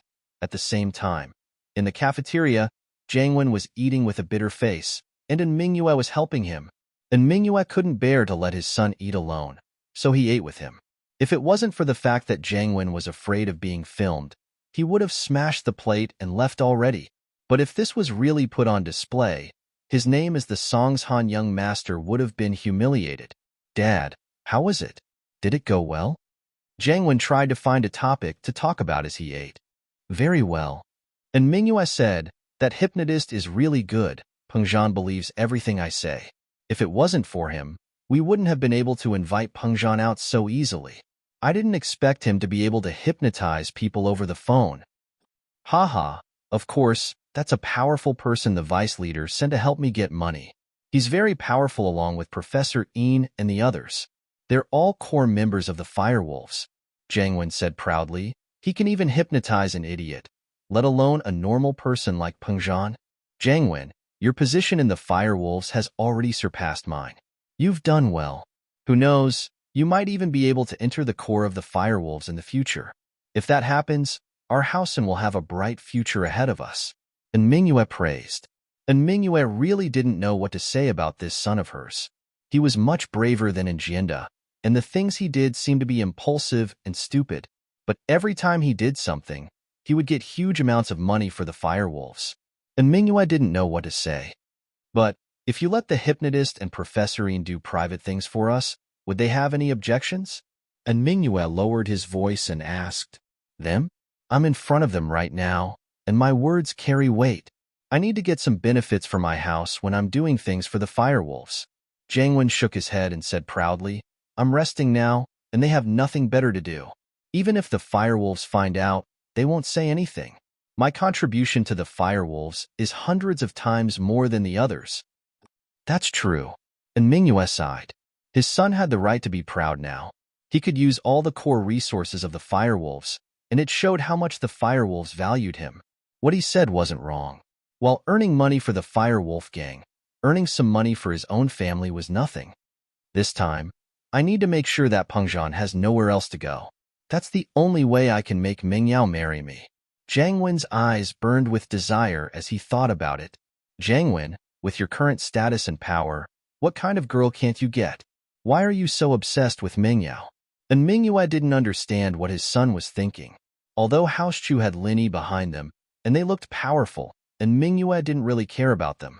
They were just a noble house, and Mingyue didn't think much of them even though they were a hidden noble house. As far as he was concerned, Mingyue was just a poor young miss after he took over Pengzhan's businesses. Was there a need for Jiangwen to care about her so much? Father, you don't understand. It's a childhood obsession.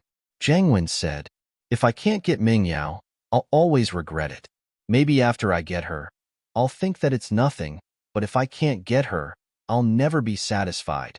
All right, if you want to do it, then do it. You're all grown up now. You know what you're doing. And Mingyue stopped trying to stop him. Right, make sure you do a clean job on taking over Pengzhan Industries. Don't let House Chu know about it. I don't want to be the bad guy and make Mingyue hate me.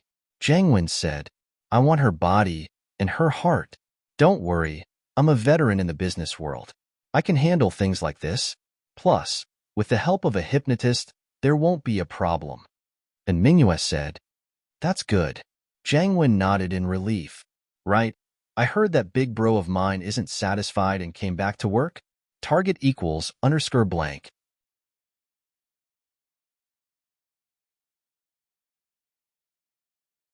Chapter 1731. Jianda? Yes, he's back. And Mingyue sighed and said, he always felt that he was the one who laid the foundation for the business you took over. He felt that the glory you have now should belong to him. So, he was not satisfied. So he applied to the Firewolves gang and came back from the border. He wanted to be like you and use these methods to make money. His courage. Jiangwen curled his lips. It's fine if he's a coward, but he's not smart either. I don't know why the Firewolves agreed to let him come back. His contributions to the Firewolves weren't small, but of course, compared to yours, it's much smaller. And Mingyue said, of course, he came back to work just to take care of his emotions. As for assistance, they won't give him any powerful people. I think he wants to fight with me for the position of the head of Housen, right? Jiangwen seemed to have seen through Njianda's thoughts. He's the big brother. Of course, it's not surprising. And Mingyue said, but you don't have to care about him. Just do your own thing. The firewolves aren't idiots. They know who's stronger. I understand, Jiangwen nodded. I'm just saying, let him do what he wants. Lin Yi drove to the supermarket, and Lin Yi saw Mingyue's Audi S5 in the parking lot. He parked beside her car and entered the supermarket. Saints Hall Lin Yi was very good at finding people, and so he quickly found Tang Yun and the others who were buying ergo too. Yun, you don't need to buy that much, right? Lin Yi didn't know whether to laugh or cry when he saw Tang Yun buying 2 boxes of ergo too. Actually, the village sells it too. It's just a token of your sincerity. 1 box is enough. Lin Yi said as he put 1 box back. I see. I was thinking of buying more. Tang Yun was a little embarrassed. Are you guys done? Lin Yi asked. Yeah, almost. Mingyao pointed at Chintian, who was pushing 2 full carts. I've bought everything I need.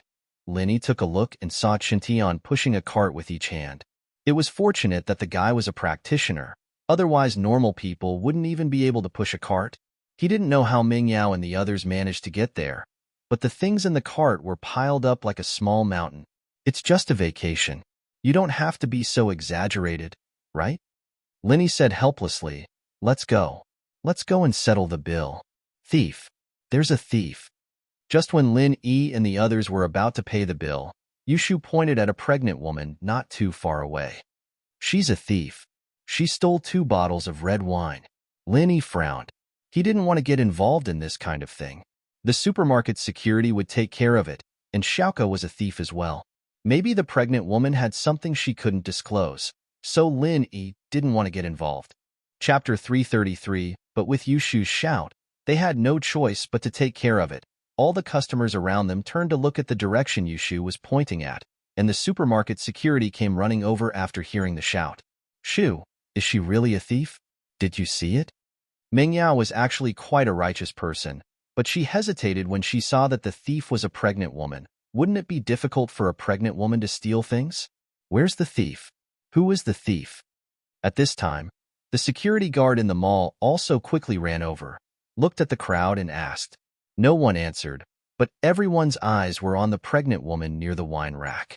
They were here to watch the commotion, and they didn't see the theft. Naturally, they wouldn't say anything. It's her. I saw her steal 2 bottles of wine. Yushu pointed at the pregnant woman. The security guard frowned. This kind of pregnant woman thief was their biggest headache, and they didn't know how to deal with it. If they were not careful and something happened, it would be a big deal. Not only would they lose their jobs, but they would also have to pay for it. So the leader of the security was very cautious, and he said to the others, Don't let her leave. I'll call the police immediately. But before they could say anything, the pregnant woman turned around and wanted to leave. Ma'am, you can't leave yet. Please wait for the police to come. Okay? One of the security stopped the pregnant woman and said carefully, Why can't I leave? Why? Because she called me a thief? The pregnant woman was angry, and she pointed at Yushu and said, Then I called her a thief too. I only have this small purse with me. Where am I going to steal anything? The security was speechless, and he didn't know what to do. Ouch, my stomach hurts. The pregnant woman suddenly held her stomach and said, Is this how you treat a pregnant woman in the supermarket? I'm going to the hospital, move. The security looked at the security captain helplessly. The security captain also looked at Yushu with a troubled look. If he really lost something in this supermarket and he let the suspect go, the boss would definitely blame him. But if he didn't let her go now, it'd be troublesome if something happened. Moreover, looking at the price of the wine on the shelf behind her, they were all measured in units of 10,000. If she really stole it, he wouldn't be able to bear the responsibility. She's pregnant, but she has 2 bottles of wine in her stomach. Yushu pointed at the pregnant woman and said, The people at the scene heard Yushu's words, and they almost burst into laughter. So this pregnant woman was fake, and she hid the wine in her stomach? No wonder she said that she only had a small purse with her and nothing else. So this was the reason. Ma'am, can you open your clothes and have a look? The security captain heard Yushu's words, and he calmed down. Normally, if people weren't sure, they wouldn't be so confident. Ah, my stomach hurts. It hurts so much. The pregnant woman suddenly lay on the ground, her hands covering her stomach, and then she shouted, "Wife, wife, what's wrong?" At this time, a man with a scar on his face ran out from the crowd, pushed the security captain away, and hugged the pregnant woman lying on the ground, and shouted to the security captain, "My wife needs to be sent to the hospital immediately. I'll sue your supermarket. If anything happens to my wife, I'll sue you for murder." The security captain didn't expect that another pregnant woman's husband would come and say such harsh words, which made him hesitate. It wasn't easy for him to do this job. He was sandwiched between the boss and the customer. So when he heard the man's words, he flinched. Target equals for blank.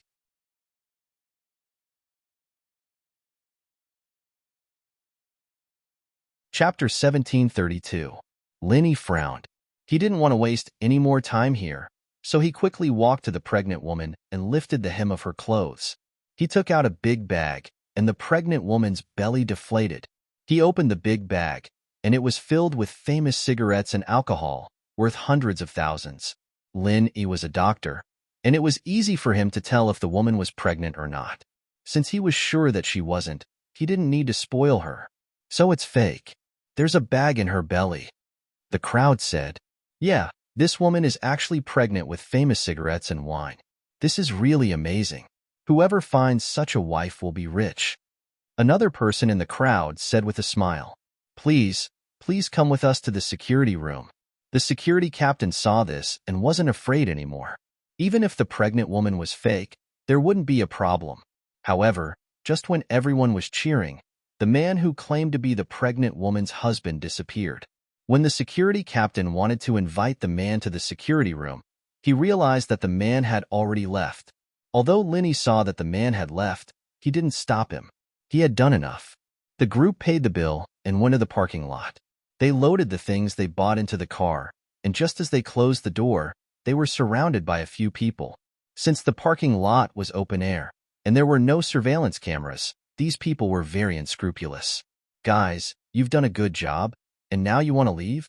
Among these people, the leader was the man who claimed to be the pregnant woman's husband. Behind him were two strong men, and it was obvious that they weren't good people. In terms of numbers, there were 2 men and 3 women on Lin Yi's side. It seemed like they had the advantage, but in fact, there were 2 strong men on Scarface's side. In terms of size, they obviously had an advantage over Lin Yi and Wu Qintian. "There's still a bonus if we don't leave?" Lenny asked. "Bonus? Are you dreaming? You ruined my good thing, and you still want a bonus?" Scarface sneered and stopped joking with Lin E. Land Rover Discovery 4, Audi S5. "Not bad. You're quite rich, aren't you? Today, you've caused me to lose more than 100,000 yuan. My wife has also lost her life. Don't you think you should give me some compensation? Your wife pretended to be pregnant and stole, and you still want compensation? Why are you so dumb?" Yushu said, "Shield bro, ignore him. Let's go home." "That's true. Let's go." Lenny shrugged and was about to get into the car. "Kid, do you think I'm messing with you? Get in the car. I'm telling you, I'm going to detain your car. If you don't get 200,000, no, 500,000 yuan, don't even think about driving your car back." As Scarface spoke, he winked at a burly man beside him and said, "Teach them a lesson." "Yes." One of the burly men responded, and then laughed. He took a brick from behind him and said to Lenny, "Kid, I think you have too little experience in society. You don't know how high the sky is." As he spoke, he held the brick in his left hand and punched it with his right fist. With a loud bang, the brick shattered. "Kid, before you leave, think about it. Is your head harder or the brick harder?" The burly man who broke the brick patted the dust off his hand and said arrogantly, "Shield bro, is this person a street performer? Why does he look like those people who break rocks on their chests?" Yushu asked curiously. "I think so. Otherwise, who would bring a brick out for no reason?" Lenny nodded. "Oh, then I'll give you 10 yuan. You've been working hard, performing for so long." Yushu said as she took out 10 yuan from her pocket and gave it to the burly man. I think you guys don't know how high the sky is, do you? The burly man's face darkened when he heard Yushu's words. He was indeed a street performer, and Yushu hit the nail on the head. Wu Chintian, you tell him whose fist is harder, Linny said as he looked at Chintian. Okay, boss. Chintian couldn't hold it in any longer, but he didn't dare to do anything without Lin Yi's permission. Now that Linny had spoken, he jumped out immediately and walked to the triangular hammer beside the parking lot. He raised his fist and smashed it down, and the solid hammer was smashed into a metal plate. After that, Chintian shook off the dust on his hands. Idiot. Trying to act tough in front of my boss? Think about it first. Is your head harder, or is this iron all harder? Wah. The burly man and Scarface were dumbfounded. They never would have thought that they would meet a tough opponent today. They were just punching a brick, but the other side was smashing a metal plate into a metal plate. It was clear who was better. Get the hell out of here if you don't want to die. What the hell? Chintian hemphed and returned to Lin Yi's side. Let's go. Linny didn't bother with Scarface anymore and got in the Rover. Chintian got in Meng Yao's Audi S5, but Tang Yun, Meng Yao, and Yushu all sat in Lin Yi's car. The two cars sped away in front of Scarface, leaving him staring at the metal plate on the ground in disbelief. Scarface, bro, this seems real. This metal plate really was smashed into a metal plate? The burly man said in shock as he looked at the metal plate on the ground. Bullshit, of course I know it's real. Scarface raged. Do you think I'd let them leave if it wasn't real? Then now we. The burly man asked carefully. Fuck, we had a bad start. Let's go back and think of a way to explain to Debro sent us out to get money, but we didn't get any money. Instead, we got caught in the supermarket, and now we're being threatened. Scarface said unhappily. Linny didn't mind this little interlude. After returning to the villa, everyone started to get busy. They packed the things they bought and some daily necessities. Most of them were going to be mailed back, and only a small amount was left in the car. The next morning, after they mailed the things, they started their journey. Linny originally wanted to find some tourist attractions along the way, but Tang Yun and the others seemed to want to get to Star West Village first. They weren't interested in the tourist attractions, so Lin Yi chose the shortest route and went straight to Star West Village. Target equals _blank. You're tuning in to the Warrior Lore YouTube channel. Don't forget to subscribe and join us on this journey to catch the most captivating stories.